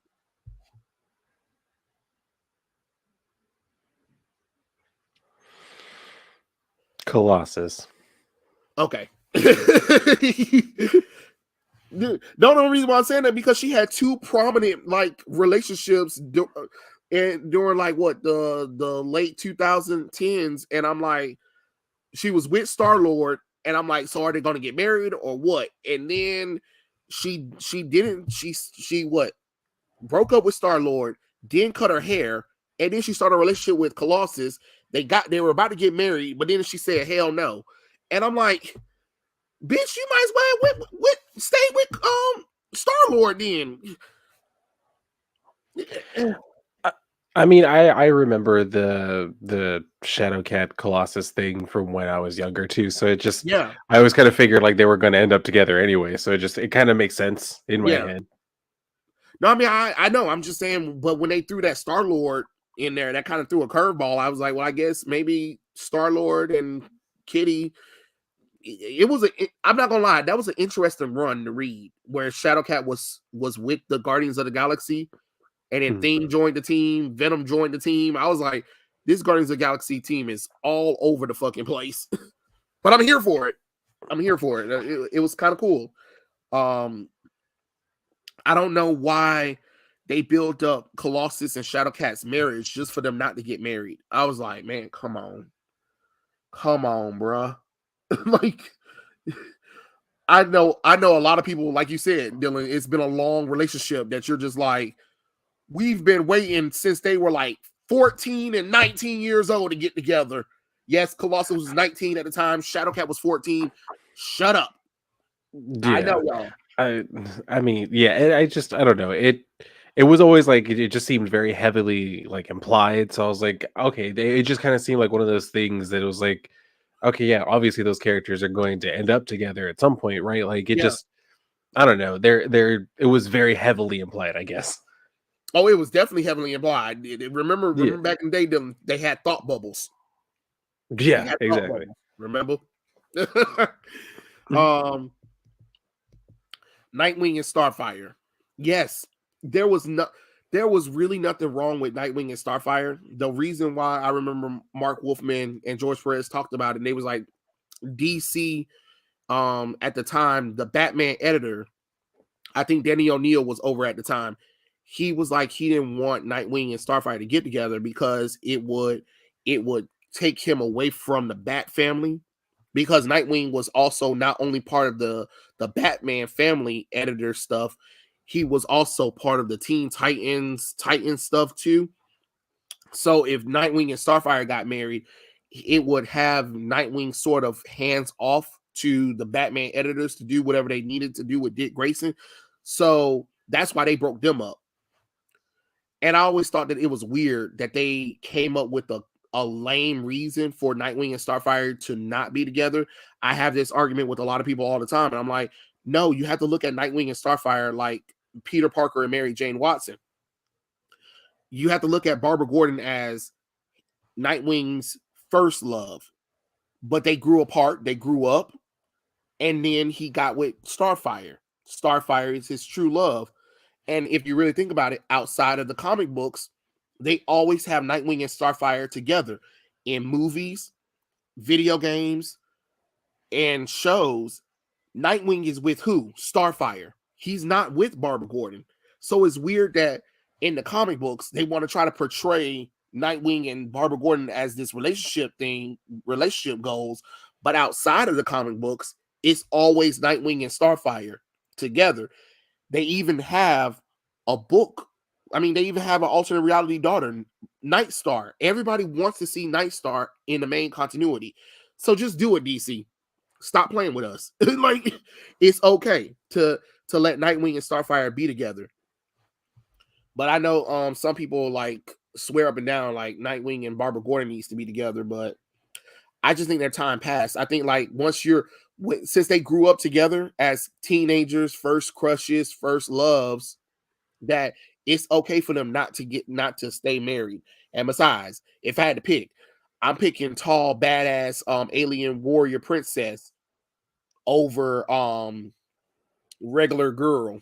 This is my personal opinion. I'm sorry. We can have sex in the sky. I can imagine the sex would be amazing. Just saying. Okay, let's see what all you guys are saying. Did you watch Comir? No, I didn't. I didn't watch that. What's going on here? Tim Drake is kissing his boyfriend Bernard because they really need to remind you, hey, Tim Drake is bisexual. I just had someone an hour ago telling me that Tim's retcon is no big deal. Blue Wind, no, it's a very big deal. Look, Chuck Dixon have said numerous times that Tim Drake is not gay or bisexual. Remember, Chuck Dixon is the longest person to write Tim Drake in almost all of Batman media. Since his inception all the way till now, Chuck Dixon is the person who's been writing Tim Drake the longest. He's the reason why Tim Drake Robin works. He's the reason why Robin can stand alone as a solo character. If he said the character is not bisexual or gay, then everybody else need to shut the fuck up and listen. He wrote the character. The character is not gay. He is not bisexual. He is a straight guy. The fact that they even let some skank come up in there and just write whatever and then thought that this shit is cute.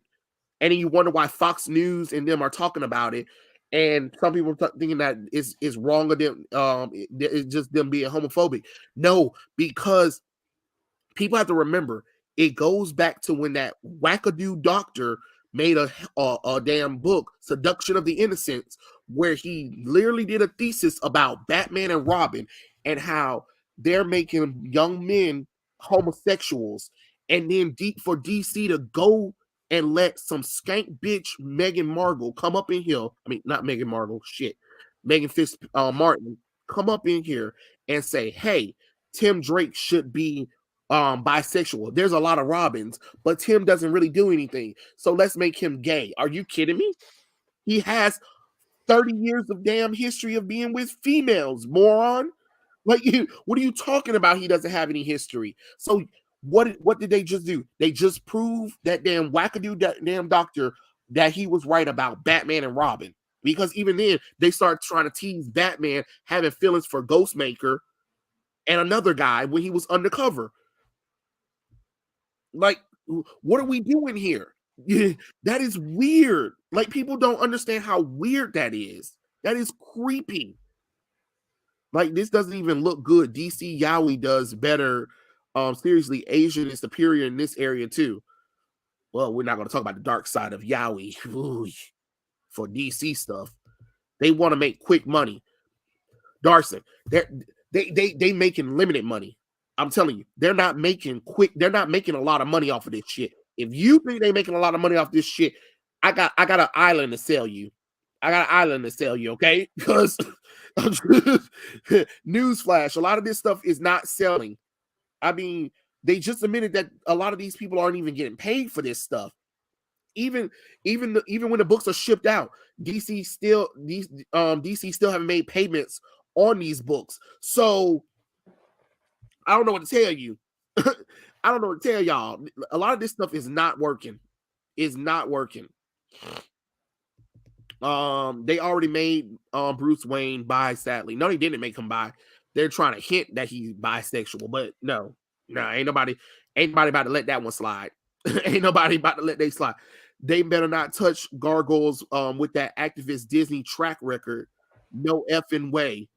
It's sad that Reed and Sue has teenage kids and Peter and MJ have nothing. That's true. Put MJ and Peter Parker back together. That watch needs to be cast in the in the fire of Mardu. In fact, destroy the current Marvel universe in fire. Get rid of the writers at Marvel and DC. Yeah. I heard some people are mad about Hogwarts Legacy. Yeah, they are, and I don't care because guess what? I'm buying it, bitch. I'm buying it. Yeah, that's right. Yeah.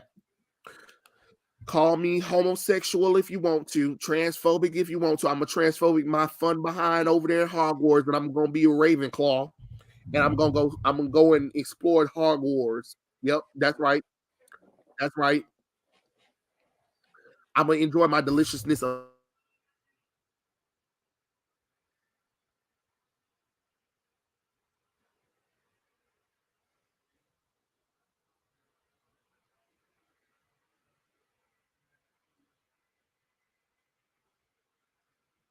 Oh, I'm over here thinking like Trey disconnected.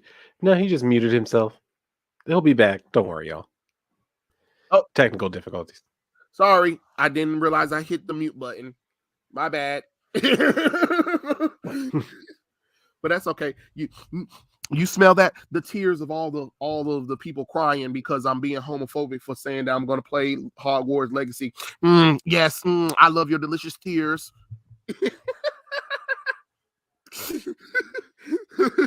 I'm going to play the hell out of that game.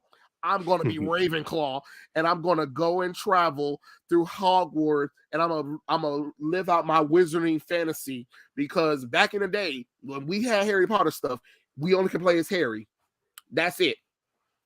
This time we get to do whatever we want to without having to worry about Voldemort ass coming after us. Okay, all right. I don't know how many times I'm gonna play through Harry Potter story. That this time it's all me. I get to do whatever I want. All right. This is my time. This is me time. All right. If we run into Harry, that's great. If not, I don't care. I don't care. Like, It is what it is, Dylan. I am all up in this game right now. Like, if people want to get mad that I'm playing this game, oh well. DC is dead. It's Tumblr comics now, pretty much. The comic book industry is Tumblr comics at this point. Like, God dang it. Like, and then my thing is, Dylan, the fact, like, I don't know if you kept up with Dark Web. I haven't really kept up with Dark Web, but basically, Dark Web is basically Madeline Pryor and Ben Riley having a fucking tantrum. That's what it is. Because they're both clones of Peter Parker and Jean Grey, and they're like, "Woe is me, my life sucks," and my and Peter and Jean Grey suck, even though it's not their fault that y'all were cloned and created. They have everything I want because they're the original, dumbasses. Like, are we really about to sit up here and have a temperature over this? I thought we got over this shit in the 90s. But okay, I guess we got to relive this all over again. Crying bitches. Everything is about brownie points now. You right. Does Colossus have a big D? I don't know. Why is that even a question? Like, I mean, yeah, I don't know. I mean, he's a big guy, but I don't know if that necessarily translates. I don't know. I guess it depends. Like, he's what, Russian, so I don't know. Maybe. Is it true that Magneto and Rogue were together? Yes. Rogue and Magneto has been together several times in the main continuity. And even in alternate reality, they got married and had a child together. Why? I don't know. Magneto and Rogue like each other. I'm not gonna lie. At one point, I was kind of team Magneto and Rogue because I was just like, because they kept playing with her and Gambit, and I thought it was never going to happen. So I was just like, and then but they made sure that Magneto and Rogue really kind of stuck together. So I was just like, well, okay, I'm not mad at this relationship. If it works out, it works out. Did you guys like the Ultimate line? Which Ultimate line are we talking about? Ultimate Marvel? Are we talking about Ultimate, the Ultimate comic book, where we're talking about the Ultimate Avengers? Or are we talking about Ultimates, where we're talking about from Marvel now, where Blue Marvel, Black Panther, Carol Danvers, Monica Rambeau, and America Chavez? You got to be more Pacific, Roland Dodge, when you talk about this stuff.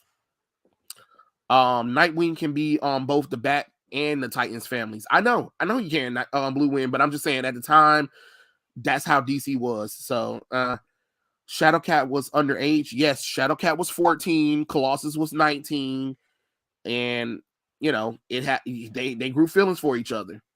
It is what it is.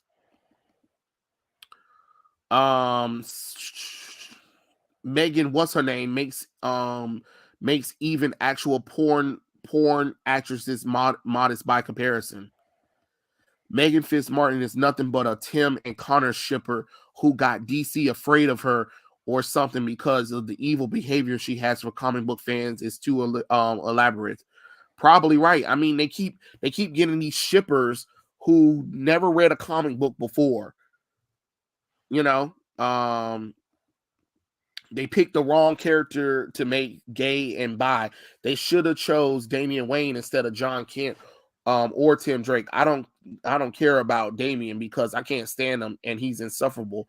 Well, I mean, Damian would make more sense because Jason, Tim, Dick actually have history where you can't just come out of nowhere and say that those characters are bisexual because it doesn't make any sense. But Damian doesn't have the history, so you could. Excuse me. I played Fallout 4, Skyrim. Yes, I don't have a PlayStation 5. PlayStation 4 is to me the newest thing I got, and I don't pay $70 for a new game. I understand. Now I'm getting flashbacks where I saw similar art like this on Twitter where Jason and Roy were basically grinding on each other. It's weird. Yeah, it is weird. And those are the people who get popular because there are weirdos out here who will support guy on guy shit before you support actual characters. Yeah. If you want to know if Colossus has a big D, try Rule 34. Colossus may have an iron rod. I can't believe we're talking about Colossus' dick in this goddamn conversation. I just don't I'm pretty know. sure he's made out of steel, isn't he? Organic steel, y'all. Organic steel. Yeah. Magneto and Rogue was doing the Horizon Mumbo in the Savage Land. Yeah. How long to till John and Tim meet up? I don't know. And God, just know to all of that. Just gross. Let me stop. Let me stop sharing this because just know. Let me see. Let me pull it up and then we can talk about it. Give me a second. I just wanna dive in with you. Where the darn thing? Where the stupid thing at? Cause I just saw a picture of it.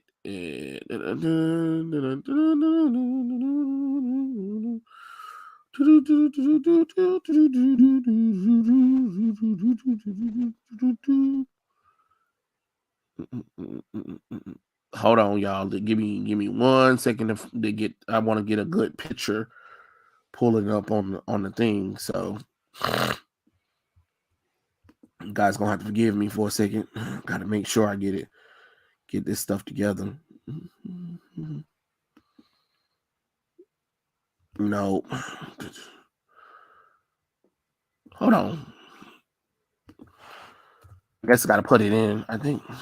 Why is the picture not coming up? I literally just saw it when I was when I was doing the thing. When I had it, I should have saved it when I first saw it, but it didn't happen. Let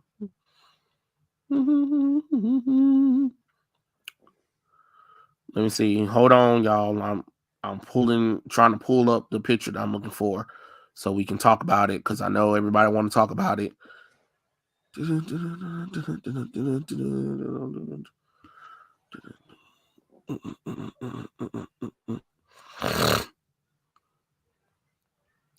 That is not pulling up the goddamn picture. I'm about to hit everybody if y'all don't let me get the goddamn picture. Like it don't make no goddamn sense. I hate when Google do this shit. You know exactly what I'm talking about. Like, come on now. Stop playing with me. Stop. You about to get punched in your face. Bing, did I ask you to I didn't even ask you, Bing. The fuck, hoe ass damn bitch. God. Okay. I see they want to be difficult right now.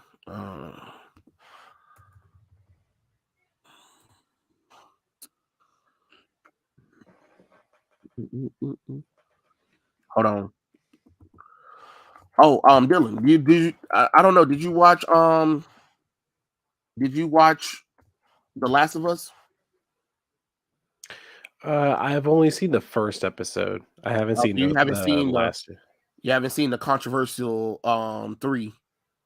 episode 3, huh? No, I Yeah. haven't watched it. The one that deviate the most from everything to the point where everybody was like, "Oh fuck no." Oh god. I kind of told everybody about the episode. Everybody was like, "What the hell was that?" Like it was like it's like the gay notebook or something. I was like, I don't know what the hell they were thinking when they came up with this episode. But everybody was like, "Oh my god, it's so beautiful." And I'm like, "Yeah, because it's emotional manipulation." And even then, the director said that he tricked everybody into watching the movie. Because he tricked everybody to watch a gay love story because he wanted it to seem as realistic as a straight romance. And I'm just like, what the okay. All right. I see what we're doing right now. This shit is getting out of control right about now. Like that's what we're doing right now. We're going to sit up here and trick your audience into watching a gay romance that has nothing to do with the story, and you changed the entire thing. You changed the entire story to match what you wanted. Yeah, that makes sense. That makes all the sense in the world. You right. Like, what the hell? And then all of the famous YouTubers that be talking about that stuff too, right? They were like, they was like, well, I thought the episode was amazing, and I don't know why some people they're like, we've been so conditioned to hate on everything. We've been so conditioned to hate on everything that's woke or whatever, that some people didn't want to give this episode a chance. And it's just like, but you guys just admitted that you never played the video game. So for you to even say that people who are upset at this, they don't have the right to be upset at this, is kind of disingenuous, because you didn't play the video game. So if somebody telling you that this game has deviated from the source material, listen to them. Stop trying to tell people that they didn't, because I didn't watch the episode. I watched like a few little clips or whatever, but it deviated from the episode because they spent the entire hour focusing on Bill and Frank and their gay love story. But my thing is, The Last of Us is about Ellie and Joel. So why are we focusing on a gay love story when the story should be about Joel and Ellie? What did this story have to do with moving Joel and Ellie's relationship closer? It didn't. You literally introduced the main characters and you spent an entire hour on a flashback about these two gay guys just for them to die together at the end because they commit suicide with the pill and stuff like that. And then Joel and Ellie finally get into the Bill's place, and Bill leaves a letter to Joel, and then they leave because he has a truck that was ready for them. And I'm like, what the hell is this shit? Like, that deviated so far from the video game, Dylan. It's not even funny. And I was just like, why did you take away Bill's agency from this episode, from this franchise? Bill was a badass. He was a jackass. He wasn't the most friendliest person, but he was a jackass. But he was a badass jackass. They didn't fight no bloater in the gymnasium. They didn't have to fight their way through traps that Bill had throughout the city. Bill didn't find Frank hanging himself or leaving a note behind for him. No banter between Bill and Ellie. No Ellie finding his stash of what porn magazines. You know what I'm saying? So where was all of that at? No, we're over here a gay love story. Like it was literally The Notebook. And I'm just like, what is this bullshit? I don't know. This is just weird. Oh, Blue Wind said, "Hey Dylan, how you been?" Let me find this goddamn post right quick too. How have I been, Blue Wind? I have been tired. I have been tired and I've been very busy. Yeah, that's about it. That's why I haven't like posted videos or like done streams. I've just been, every day is just full from beginning to end. I'm just doing stuff. And we just got a new dog today. So that's going to be fun. It's like, she's a puppy. So it's like having a little kid, which is going to be great for my sleep. Hey, at least it's not a real baby. True. That makes it better. Yep. So this is the DCU slate because everybody wants to talk about it, so we're going to talk about it. So in order: Shazam, Fury of the Gods, The Flash, Blue Beetle, Aquaman, The Lost Kingdom. Then the Universe Reset, the Chapter 1, Gods and Monsters. We start our thing off with Creature Commandos. What's the treatment he said for this shit? Because I'm gonna read his treatments, Dylan, and you tell me if all this bullshit sound great. I don't think so, but yeah, it's whatever. Creature Commando. This is an animated series and that is seven episodes. Creature Commando will center on Rick Flag Sr., and Nina Mazarsky, Dr. Phosphorus, Eric Frankenstein, Bride of Frankenstein, who is the protagonist. Oh yes, of course, Bride of Frankenstein is the main character in this thing. GI Robot and Weasel. And they're a creature team. They're a creature team who takes on Nazis. Then we're going to get to Waller, the previous announced Amanda Waller spinoff series from Peacemaker season 1. Viola Davis is set to star, and it will take place between Peacemaker season 1 and 2, from what they say. That's because Gunn doesn't have time to work on Peacemaker right now. And it's going to be following Amanda Waller teaming up with Team Peacemaker to go and do stuff. Yay! All right, here's our big thing. Superman Legacy. Gunn is currently writing the screenplay and he's having fun, he said. And it's set to come out July 11, 2005. Superman Legacy will not be an origin story, but it will focus on Clark's struggle to balance his superhero life with his human one.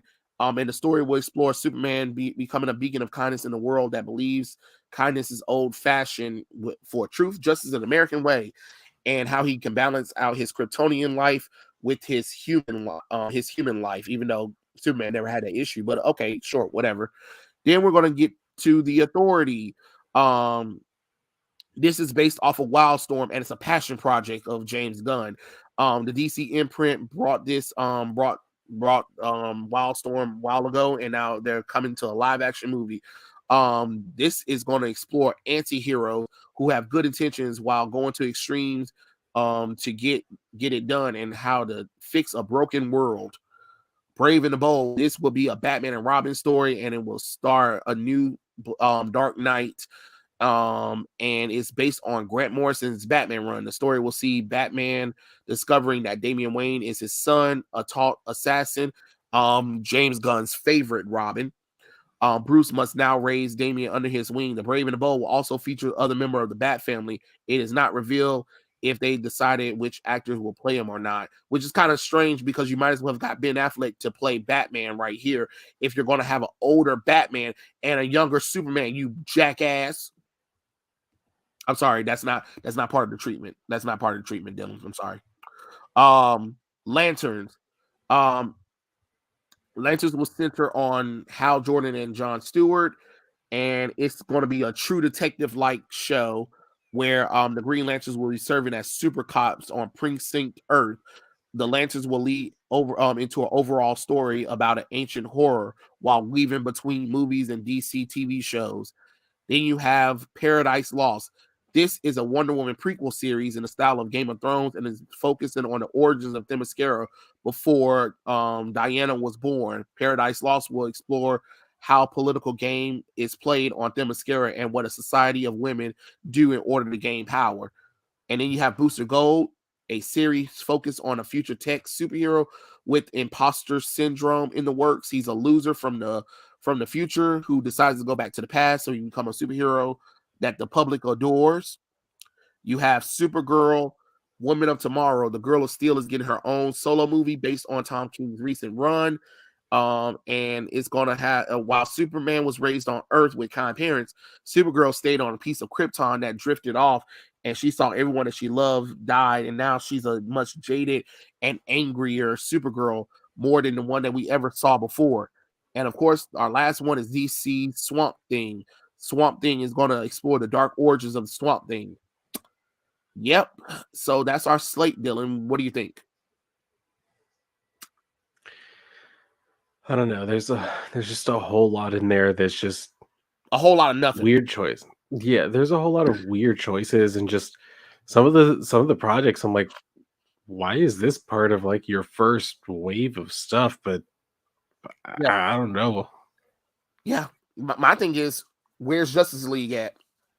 Or matter of fact, where the fuck the JSA at? If you're gonna at least start the shit over again, let's go with the first superhero team.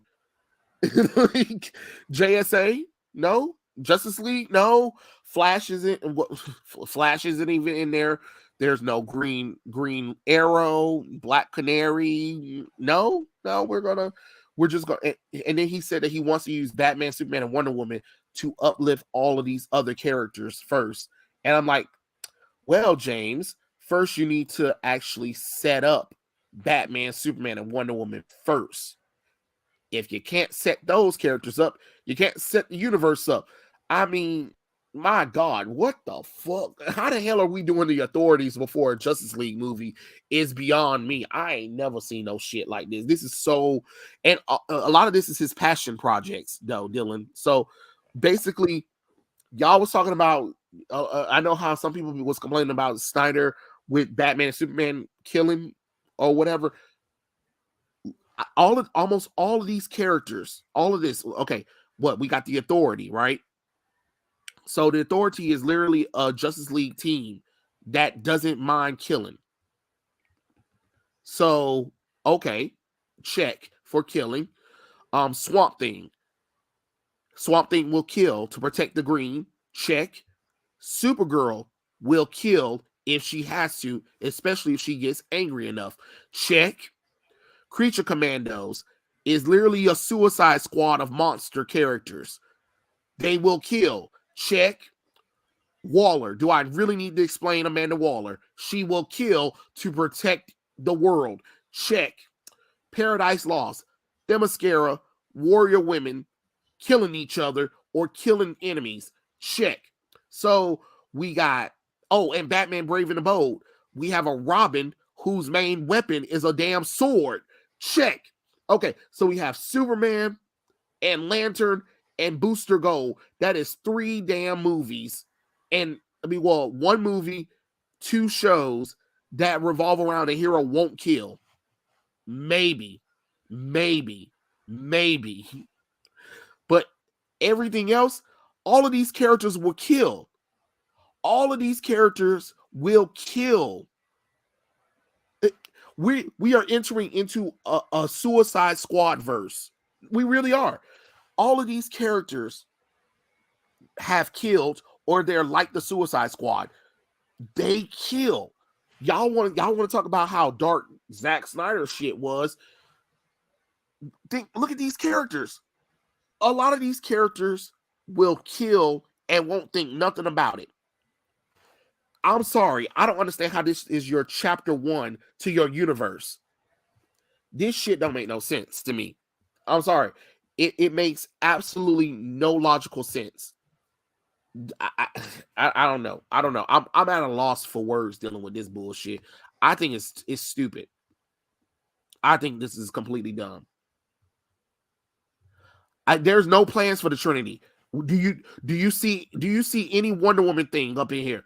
Paradise Lost doesn't count because there is no Wonder Woman. The fact that Wonder Woman isn't here, but we're getting Authority, Swamp Thing, and Supergirl before Wonder Woman. Y'all tell me, because I'm at a loss with this bullshit because James ain't got shit ready. He doesn't have nothing ready.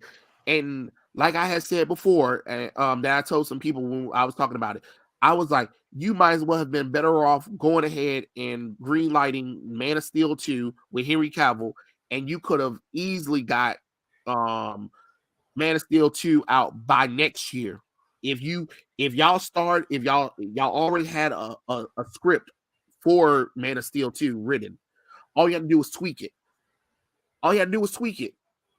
A little bit. And like I said, lead it into Darkseid. That's what Zach was trying to do anyway, was trying to lead these characters into the Darkseid war. That's what and Dylan, where's the big bad? Where these movies are just random. What is going, who's the big threat? Who are these characters going to fight? There's nothing in here.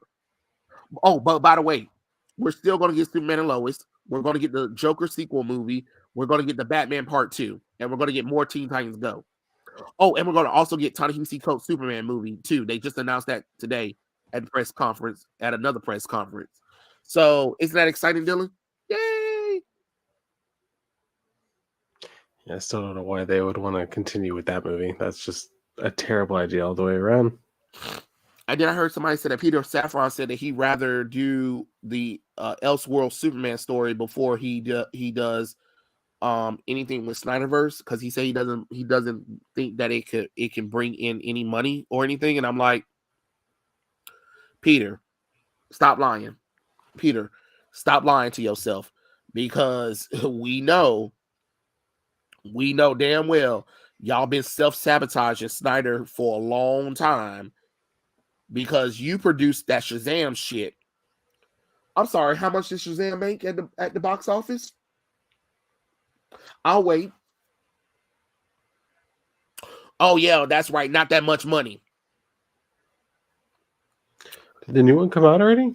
It's about to. It's about Oh, to. okay. I was like, fuck, did I forget about it? Shit. Oh, don't worry, you didn't forget, and even if you did, nobody cares. Like there is no buzz about Shazam: Fury of the Gods. There is nobody talking about it. People are talking about Ant-Man and the Wasp, which, by the way, Paul Rudd just released a damn video of himself as Scott Lang, and he announced that he's writing a book. And there's a book for sale about his life, and people are already buying the book. I am done. I am so done. Like, it's a fake memoir, but Marvel made it where you can buy the fake memoir, and people are buying it. Ant-Man is doing better than Batman, Superman, and Wonder Woman on film. Y'all, we have got to DEFCON stupid. I like what Darson said. He said the new DC should be called DCMU, DC Murder Universe. Yeah, because all of these characters are going to murder people except for Batman, Superman, and maybe the Green Lanterns. Booster Gold might murder somebody by accident because he's stupid, but everybody else is going to murder somebody. West from Thinking Critical said Tom King's Women of Tomorrow is basically a ripoff of True Grit. Yeah, I've heard a lot of people say that Supergirl Woman of Tomorrow is basically True Grit, just with Supergirl. So yay. I just hated that story. Yeah. I mean, I don't even know. The fact that there are other Supergirl runs that he could have easily used, and then on top of that, here's a problem too, Dylan.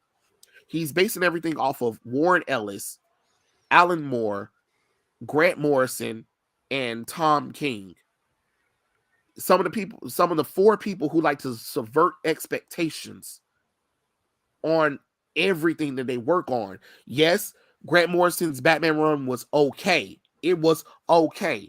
Let's not pretend like it was the best damn Batman run. It was okay.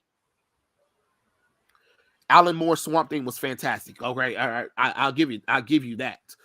But everything else is subversion of expectation. So that's another thing that we have to worry about. How are you going to say that we're bringing the hope of the DC universe, but yet you're basing your works off of the writers who like to subvert expectations all the time? So I'm kind of confused on how the hell this shit works. I don't understand at all. This is why I've given up on live action. I'm so sorry. Yay, Amanda Waller, because that's what we wanted, said no one. You're right. And the Blue Wind said younger Superman and older Batman again. They're supposed to be contemporary. The darker narrative is still there. A new universe, same tricks. Yeah, you're right. You're right about that one. It is pretty much the same thing. And that's another thing too that I also want to talk about with the DCEU. When there's really no point of resetting the DCEU. Nothing has happened yet. Like let me break the movies down for y'all so y'all can understand. Man of Steel, introduction to Superman. BVS, introduction to Batman and Wonder Woman. Wonder Woman, introduction to where Wonder Woman's been all this time. What's the movie after that? Justice League, the formation of the damn Justice League team. Aquaman, the introduction of literally Aquaman. Shazam, the introduction of Shazam. What's after Shazam? Well, oh, shit, fuck. I forgot what it fuck after Shazam. Hold on. Oh, fuck. No, before Shazam, Suicide Squad, the introduction of Batman and the Flash's Rogues Gallery. Oh, and Amanda Waller. Then Shazam, which is the introduction of Shazam. Birds of Prey and the Fabulous Emancipation of One Harley Quinn, which is the introduction of the Birds of Prey. The Suicide Squad is an introduction to the more Suicide Squad characters and an introduction to Peacemaker. Wonder Woman 1984 is the sequel to Wonder Woman. Snyder Cut is the introduction of Darkseid and the Nightmare timeline. And that's it. Like that's all of the DCEU movies. Nothing happened. Nothing happened in this universe yet. We ain't nothing led up to nothing yet. The only thing that led up to something was Zack Snyder's Snyder Cut. And it only teased Darkseid. The fact that DC isn't running with that is the fact that Warner Brothers isn't running with that shows how stupid everyone at that company is. Your goal is to get a Thanos level threat for the DC universe. You had it when Snyder introduced y'all to Darkseid. Like I said, if y'all might not like it, but if I was at WB when I saw Darkseid and I saw the response of the Snyder Cut, which did great. Do not let people fool you. Snyder Cut did great. It not only did it do great on HBO Max, it did great sales wise. We would have fast tracked another Justice League movie and a Man of Steel movie, a Man of Steel 2. And then it's kind of funny that people will keep trying to talk about like people didn't like Man of Steel. Yet every time you hear people say, when is Henry Cavill coming back for Man of Steel 2? If Man of Steel 2 wasn't well received, why are people still begging for Man of Steel 2? People don't keep talking about when is a Man of Steel 2 movie coming if it was that bad, or when is Ben Affleck's solo Batman movie coming? Because remember at the end of BVS, they also set up the Injustice game, which Justice League Part 2 was going to be dealing with the Injustice game. So again, what has Gunn done that shows any setup? All we've done is set up characters in the DCEU. We haven't did shit yet. Oh wait, Black Adam. I'm sorry, Black Adam was the last movie, which was the introduction of Black Adam and JSA. So again, all we've done is intro movies. We only had what? 3 sequel movies, and that's it. That's it. And it didn't move the needle to anywhere. And that's the problem with DCEU.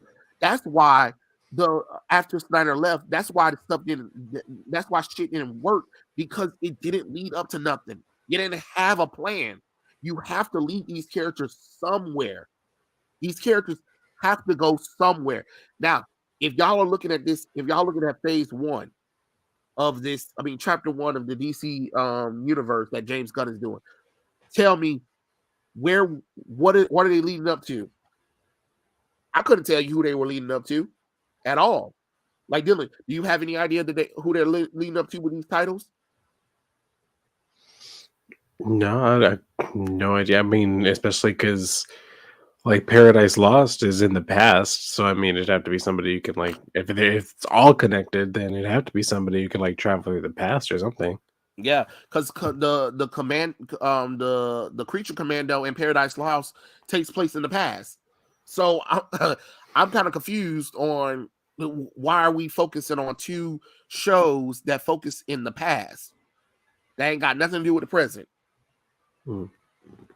Especially when there's no setup for it. But that's what I'm saying. So honestly, we really don't need a reboot. We just need y'all to pick up where the damn stories left off at. Here's what you do. Superman, Henry Cavill as Superman, you just do Man of Steel 2. Man of Steel 2, he faces off with Brainiac. Brainiac is coming to Earth because he heard about there's a Kryptonian, and he heard there's some kind of formula on Earth. That formula is the anti-life equation formula that Darkseid was looking for. Darkseid kind of recruited Brainiac to come to Earth, but at the same time, a spaceship has been coming is coming to Earth, and that spaceship has Supergirl in it. Bam! There's your introduction to DCEU Supergirl. You have Supergirl and Superman team up to fight Brainiac. And if you need to add an extra character in there, I would add Batman in there just to kind of mimic a little bit of Batman, Superman, Supergirl comic book. If you guys read the comic book and you've seen the movie Apocalypse, it makes sense why I'm saying bring in Batman again. You have them fight it. They defeat Brainiac, but Brainiac was able to escape Earth, and then he reports to Darkseid about some bullshit. Bam, there you go. Okay, the next movie will be the solo Batman movie.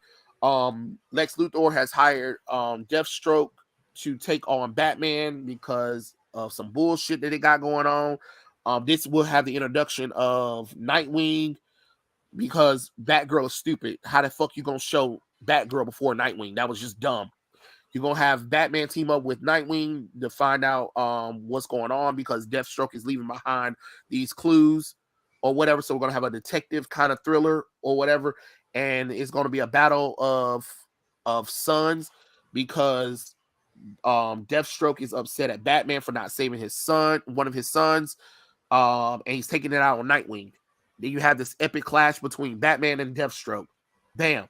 But Deathstroke was able to access Batman's computer stuff, hand that information over to Lex Luthor. Lex Luthor was able to communicate with Darkseid about what's going on with the new Justice League team that's being formed, because at the end of BVS, Batman formed the Justice League, the Hall of Justice, with Diana and Clark Kent. Bam, there you go. There's your Batman solo movie. Okay, great. Now the next movie is let's go with Green Lantern, right? At the end of the Snyder Cut, Martian Manhunter told him that there's a war coming, that they have to be prepared. Out in space, there is a distress signal. The distress signal is let's say somebody escaped the Brainiac ship that had something on. Martian Manhunter gets a call from an old friend, which is a Green Lantern. Not Hal Jordan, but it's John Stewart. Since John Stewart is there, John Stewart calls him for help. It'll be a team up movie with Martian Manhunter being a supporting character, but it's going to be a Green Lantern mostly movie or whatever, stuff like that. Because Martian Manhunter can't fly that fast, so he's on his route to help Green Lantern with the mysterious crash or whatever. But at the same time, we have a Yellow Lantern. I don't know if we want to do Sinestro or whatever, but we'll figure out something. We'll make up one of those damn Yellow Lanterns, because they're also working with the Injustice Gang, who is in communication with Lex Luthor about what's going on with the Green Lanterns, because the Green Lanterns are a new force that they have to understand, and they're getting information ready so they can give it to Darkseid. I know it's kind of crazy. I'm just trying to come up with reasons that leads to this stuff.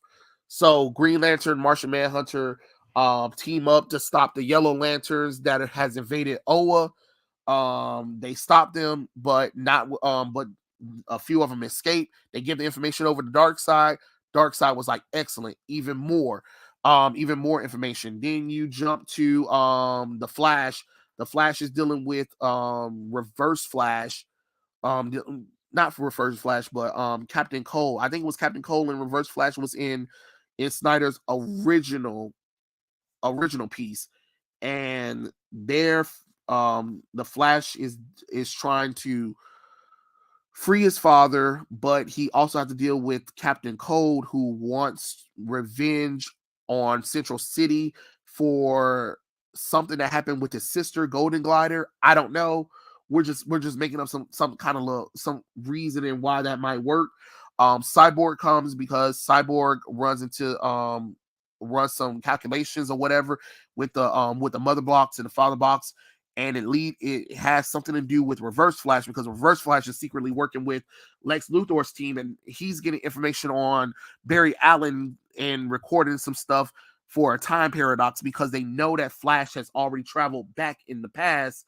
I mean, have traveled back to the past or to the future to change things around, but Barry doesn't remember doing it, but Reverse Flash remembers it. So he recorded all the information to give to Lex Luthor so they can prepare for whatever's going on with Darkseid. All right.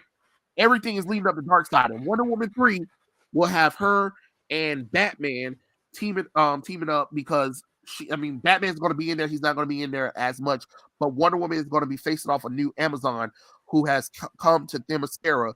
Her name is Grail. She is the daughter of Darkseid, and she is going to be able to find the source of the anti-life equation.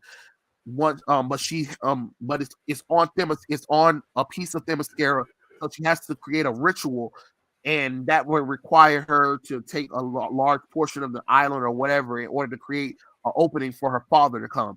Wonder Woman and her have an epic fight, whatever. Batman helps her out, and then bam, boom, bam, a lot of fight happens. Wonder Woman thinks she's defeated Grail. Grail finishes up the ritual, and then bam, Darkseid is here. And then that's when you get into your Justice League Part 2. Your Justice League Part 2, where it has the Injustice stuff happening because the Injustice is attacking, but right now Darkseid isn't doing much right now because the ritual is still not complete. The Justice League team up. The Justice League calls Martian Manhunter and Green Lantern back to Earth so they can fight the Injustice League, which the Injustice League is a distraction while Darkseid is getting everything ready for the anti-life equation. And in Justice League Part 2, even though the Justice League defeats the Injustice Gang, they were just a distraction, and Darkseid activates the anti-life equation, which creates the Nightmare timeline, which we will get to Nightmare League, which that is the thing that Zack Snyder teases, right? They do all of that time shenanigans stuff, whatever. They save the day, they reverse time, and then bam, we're back, we're done. And the Justice League is a hopeful team. Everybody saw that the Justice League saved the day and all that kind of stuff. And now we can move on to these lesser known movies and titles. And then you can lead to another whoever you want to do next. Okay, great. Cool. Does all of that make more sense than what the fuck James Gunn put on the screen? Yes, I know it makes sense because I'm a comic book fan. I'm thinking about how you want to have these superheroes do something to lead up to something. That's how you do that. I know it makes sense. I know I'm dragging on, but I just wanted to explain to you how easy and simple you can easily get that done if you just really think about it. Then you can do all of this stuff. Then you can do Waller and Supergirl, Girl of Tomorrow, Woman of Tomorrow, and all that kind of stuff because the timeline has been fixed, it's been set, and then bam. And that way you can recast all of the Snyder characters and recast them with younger versions of the characters. Okay, cool, great. You see how I made it where it makes sense, it still works for everybody else. That's all I was trying to do, is trying to fix it, and I fixed it. I think I fixed it. I hope that makes sense. This whole lineup is trash. Yes, it is. It is trash. I think James Gunn was not the person that should have been picked. Yeah, I would have picked him. I think actual fans need to try to get into entertainment. It's the only way. But they don't want fans. That's the problem. They said they don't want fans of the material. James Gunn is a good director of a few movies, but not the guy running the show. He shouldn't be. He really shouldn't be, but it is what it is, honestly. But I hope that makes sense. Dylan, does that make sense what I was trying to do? Trying to fix the shit? I know it was a lot, but I was just trying to fix it so that way they have a good reason to reset and recast the actors, let them finish everything out. But also we lead to this Darkseid war, and you have all these heroes and villains fighting it off. And I'm quite sure in between the movies you can bring in other side movies if you want to, so that way when the Darkseid war thing kind of happened, they all are fighting to save the day. But I'd rather do that than whatever the fuck James Gunn's doing. But yeah, that's my idea and stuff like that. I know I know it's hectic. I know I could go a little bit longer in depth with it, but I don't feel like it. You guys, that's a lot of work. I'm not getting paid for this shit. James Gunn is. But yeah, that would have been something that I would have done. But I don't know. So okay, Dylan, is there anything on the list that looks interesting to you though, besides the Blue Beetle thing? I already know you said you was going to watch Blue Beetle, but is there anything on the list that James Gunn is doing right now that you're interested in? That sounds good. I mean, I've always been a Green Lantern fan, so I'll probably end up seeing what they do with that. Yeah, I don't even know, because if Greg Berlanti is still if Greg Berlanti is doing it, I don't know. I don't know, man, because Greg Berlanti is what we got from Arrowverse. Like, so I'm a little bit worried. Oh Lord have mercy. And it's kind of weird because Superman Legacy, which I had said online, I had said that, James, it doesn't make any sense for you to put All-Star Superman on there, but then going with the younger Superman. But then All-Star Superman is literally where you have an older Superman who's about to die and he leaves behind a legacy. So it's kind of weird that you're not even using Henry Cavill. At least if you're going to do something, if you're going to base a story off of All-Star Superman, at least if Henry Cavill sacrificed himself or whatever because he got poisoned or whatever, at least a new Superman could take his place, which is literally what happened at All-Star Superman. He created a formula that let them create a new Superman while he goes into the sun and fix it. Whatever the fuck that means. But yeah. Is there something, is there anything off the list that you think that shouldn't be on the list, Dylan? Like which one's the top thing that you would just like, nah, this don't need to be on the list? Well, I mean, I really didn't like that Supergirl Woman of Tomorrow. Like, I didn't like the comics, so I mean, I don't see myself enjoying the movie either. Yeah, I can definitely agree with that one. And then they said they don't even know if they're gonna keep Sasha Callie. Like, what? I was like, good, don't. Here's your answer: don't keep her, because if you're gonna do a Supergirl movie, people are gonna want to see Supergirl, not whatever the fuck Sasha Callie's supposed to be in the Flash. So I don't know what they were thinking, but honestly, I wish they get rid of Teen Titans Go, just because I'm sick of it. I am sick. I am sick to death of it, honestly. But yeah, I definitely agree. I think out of all of the films that they named, Supergirl should go. And which TV show do you think should go, Dylan? I'm thinking Paradise Lost should go, because there is no point of having a Wonder Woman prequel without Wonder Woman. Well, I mean, considering that Waller is supposed to be a Peacemaker spinoff, and I didn't really care that much for Peacemaker. Yeah, I'd probably get rid of that one. Yeah, I can understand that one too, because it was either between Waller or Paradise Lost, but Paradise Lost just don't make no sense to me. Like, why are we setting up Wonder Woman's world without Wonder Woman? Y'all tried that already, and it just doesn't work. If you're not bringing Diana into none of this, nobody cares. Oh, that reminds me, Dylan. Today, DC was celebrating Nubia. Today? Yeah. On social media, I was like, "What are you celebrating? What are you celebrating?" They had QC Pie. They had QC Senpai talk about her, and I was just like, "What, girl? If you don't stop, there is nothing interesting about Nubia anymore. They took away her being the twin sister of Wonder Woman. She hasn't done anything since the damn 70s. It's been 50 years, and they still ain't done nothing with her besides make her the queen of the Amazons, and make her a fucking lesbo for no goddamn reason. And the books ain't selling. But please name me an iconic storyline with Nubia. I'll wait. Besides meeting her sister. Okay, that's what I thought. Yeah, that's what I thought. Talking about she's a fierce and amazing legendary character in DC. Please. Don't lie to yourself. Don't lie to yourself. You know darn well nobody gives a damn about Nubia. I mean, I do care about Nubia. It's just that, you know, DC hasn't done anything with her. And then now that they're trying to do stuff with her, it comes off forced and terrible, honestly. They should have just kept the original origins for Nubia and call it a day and not try to make her a damn lesbian, too. Let's see. The idea of Amazons are Game of Thrones is kind of BS. Someone who's not a fan would do. That's what I'm saying. Like, who the hell cares about the Amazons, you know, laws and all that nonsense? Who cares? Like, that ain't got nothing to do with us. We're barely on the island. We're barely on the island. The only time we should know about their rules and regulations is when it's dealing with Diana and we're on the island visiting.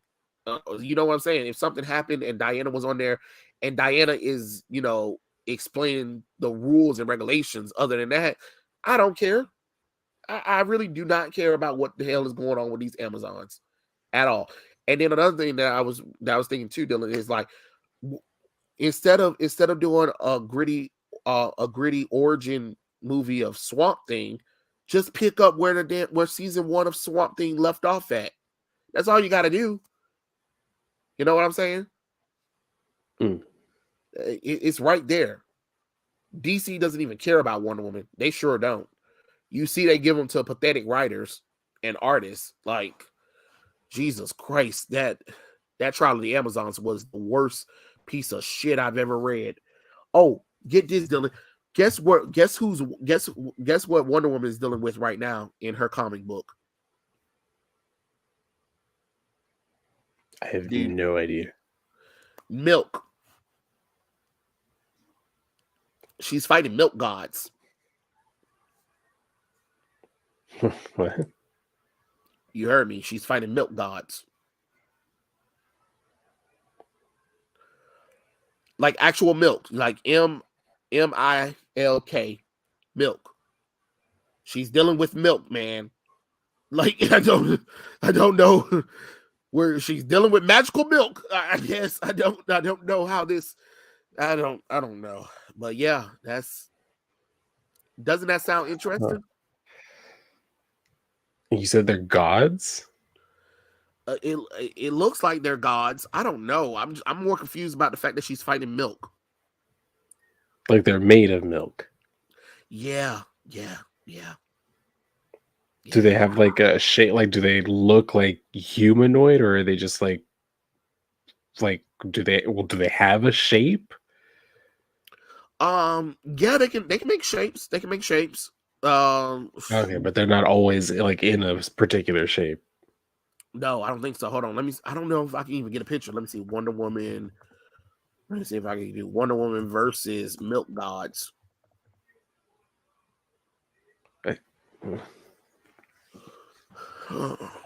I'm trying to it's been a long thing. I just was like, I know damn well Wonder Woman ain't over here fighting some goddamn milk. Like we are definitely dealing with, let's see.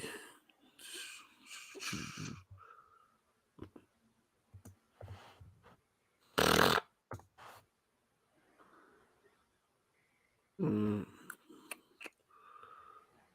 they ain't even trying to pull that shit up. Like they ain't even trying to pull it up. I wanted to see if I can get the you know the thing, but they over here talking about other stuff. They're not even trying to get milk. Let me see if I can put DC Milk Gods.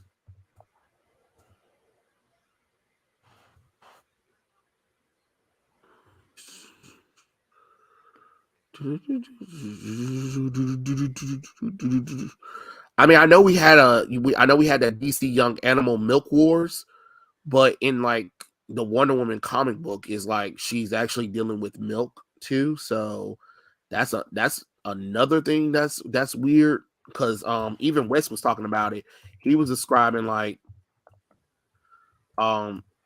Diana dealing with fighting with Milk, and I'm like, what the fuck is he talking about? Why is she dealing with Milk for? You know, so I don't know. I was just like, wow, that is crazy as hell. Yeah, that just sounds weird to me too. But that's why I'm wondering. I'm like, why would they? And Have I her. guess I more so want to know what are they made out of? Like, are they made out of milk? And if so, why?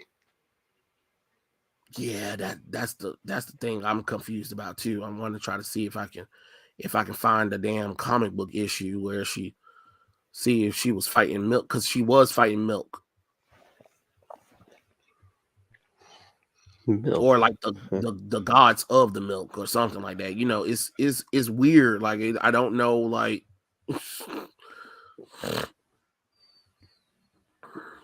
let's see, is she dealing with Milk now, or is she dealing with something else? Because I know currently she's with that skank Yara Floyd. So crap.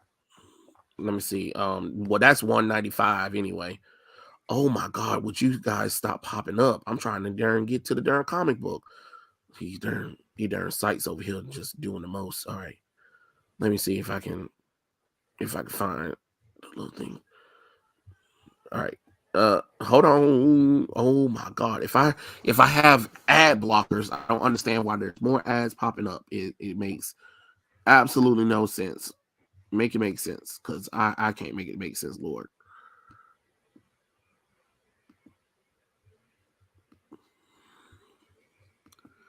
Okay. And then she's still in that ugly ass movie costume too. That's another problem with Wonder Woman, that they won't let her get out of that damn movie costume. That thing ugly as hell.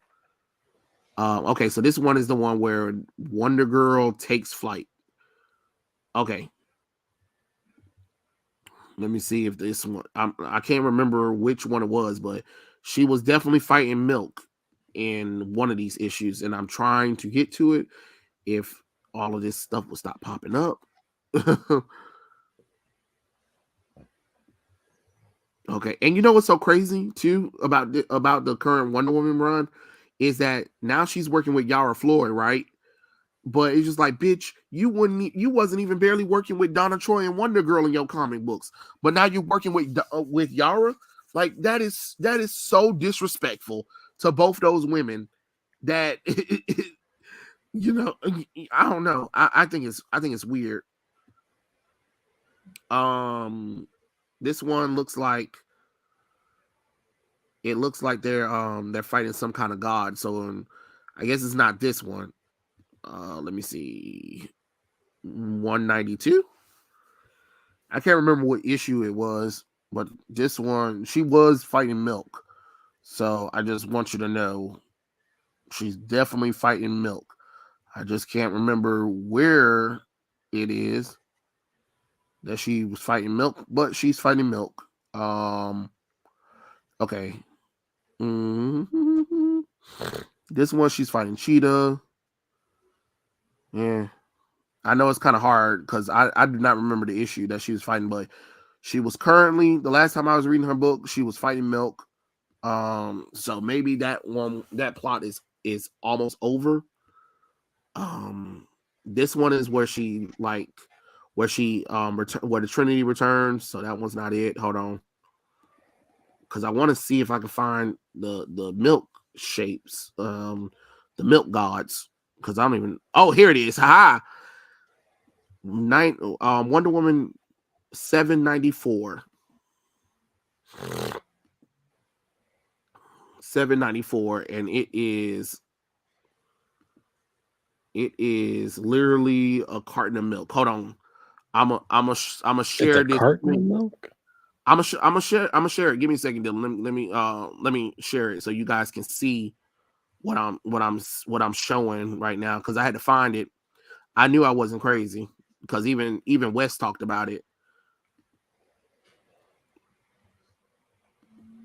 Milk Ultra 2, 2% reduced milk. Do you guys see it? Wonder Woman is missing. All right, and they're talking about that Dark Crisis tie-in crap that nobody cares about. And some random guy comes out of nowhere and looks like another oh, here it is. See, yeah, here they are. See, Dylan? There they are. The milk gods. See? You see them, right? Okay, so Cisco. Wait. Mankind has drunk deeply. It seems the cream has done its work, my brother. That it has, Cisco, helped spread the word, but the simplification was oblivious to the milk's true message. A new age is upon us. Once more, the hearts of man will be imbued with fear. They will look to Mount Olympus once more, face the unturned with terrifying awe, and they beg for our mercy. The gods are back, and we will exhaled. See, like they're empowering people through milk. Okay, it's Phobos and Deimos. Oh, okay. So Phobos and Deimos are meddling in milk now. Milk. Okay. Weird ass fucking scene. But see, look, the milk is moving and all kinds of stuff. So, yeah, that's why that. Oh no, they fell in the darn vat of milk. Oh shit. He literally tried to slash milk. Okay. I don't know who the hell he is. But yeah, we're dealing with milk, y'all. Okay. Let's see if they talk more about the milk and stuff like that.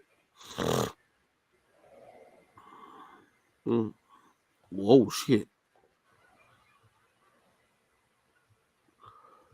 It looks like the milk went to this temple, and so Eros was behind all of this. Okay, all right, but why would Eros use milk to get her attention?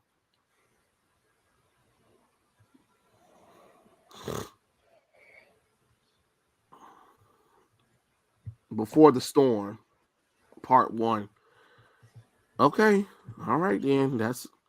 That was weird. So yeah, the milk is possessed by Deimos and Hemos. And then this is that young Diana storyline that nobody asked for. But yeah, God, they still have that going. Look, they're on classic Wonder Woman costume. Oh, I miss you so much. I miss you so much. But yeah, that's what she was doing. That's what she's doing right now, fighting milk gods. So, well, gods that possess milk. I ain't never seen nothing. I ain't never seen no shit like this before, and they wonder why Wonder Woman not selling.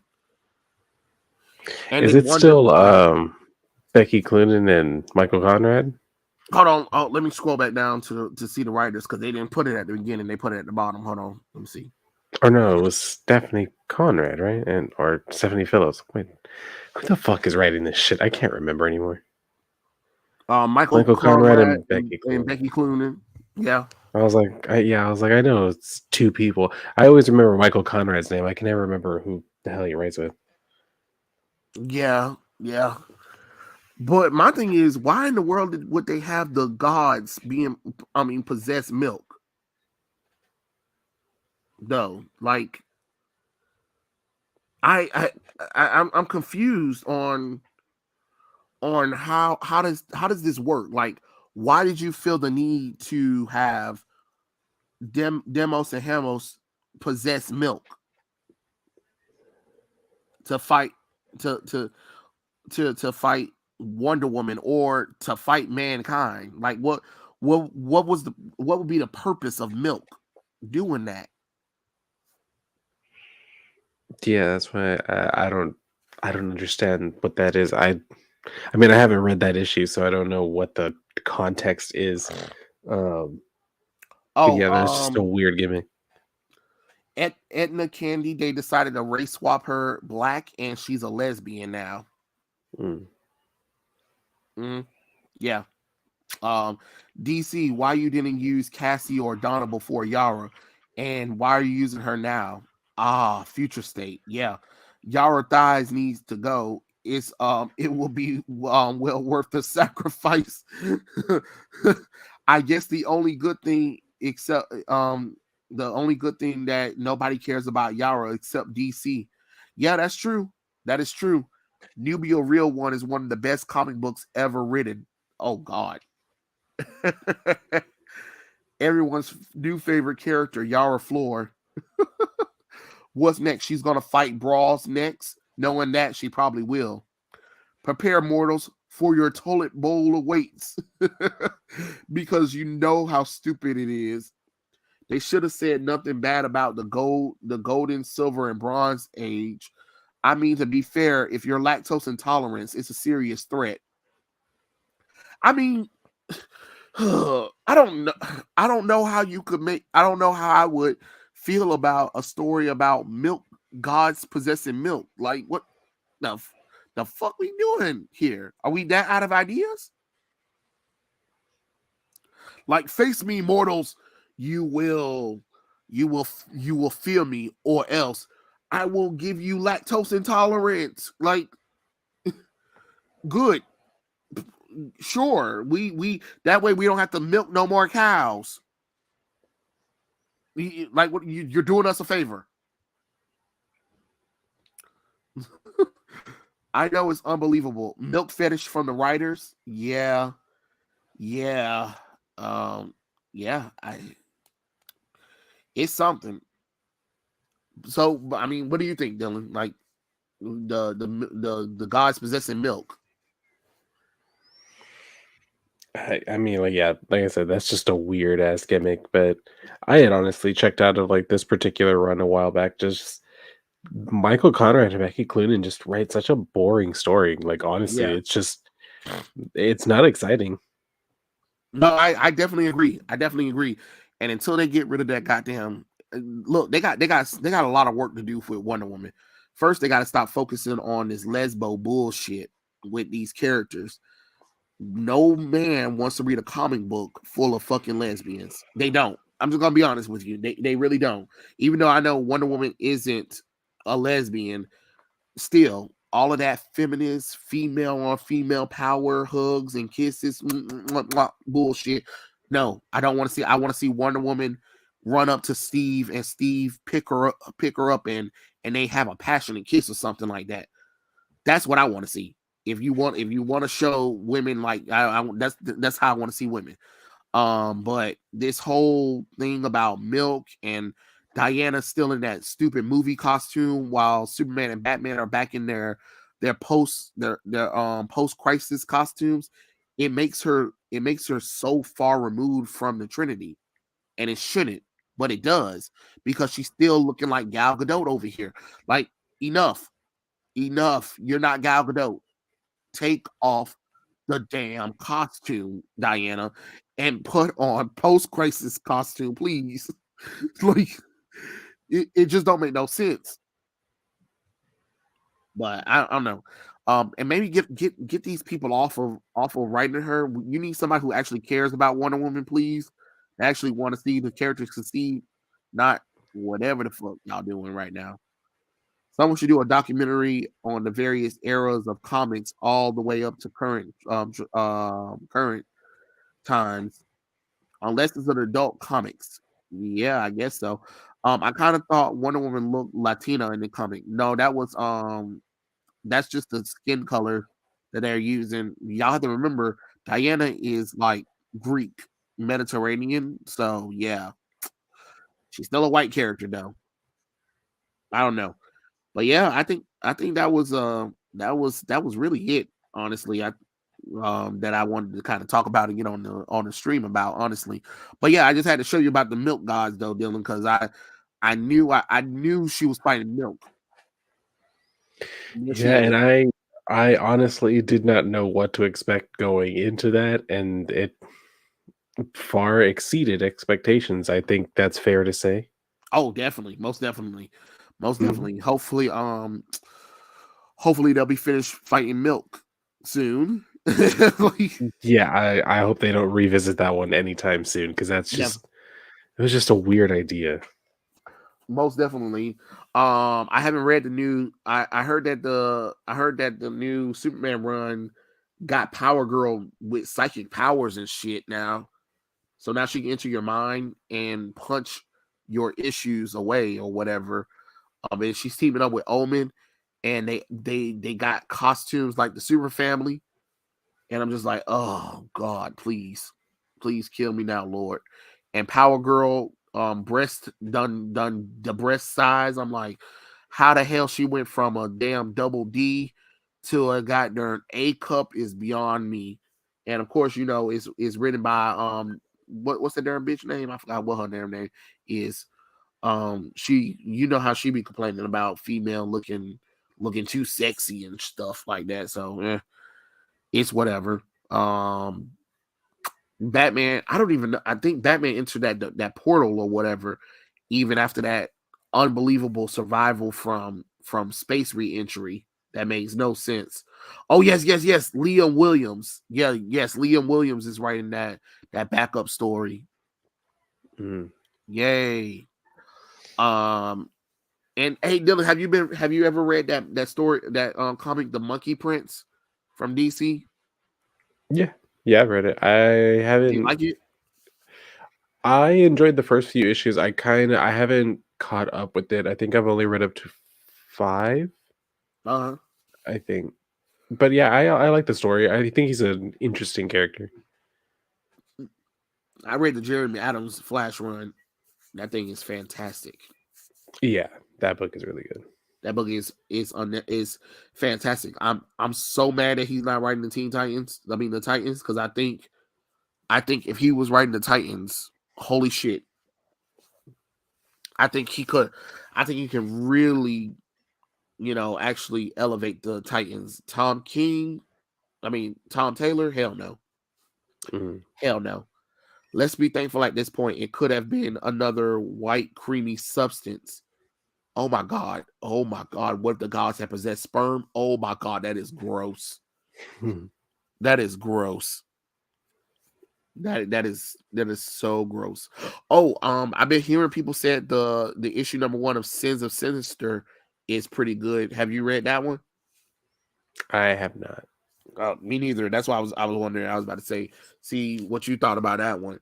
I haven't really read much of Marvel stuff because Marvel stuff is just God, and DC just there. Sometimes it's good, and then sometimes you be like, what the fuck?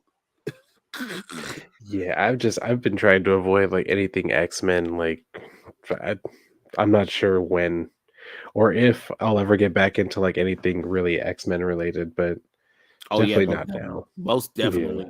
I don't know. I can't believe they destroyed these characters this bad and thought that this shit was cute. DC and Marvel has too many titles and variants and events. Yeah, I heard that DC and Marvel were both like putting out 90 comics a month.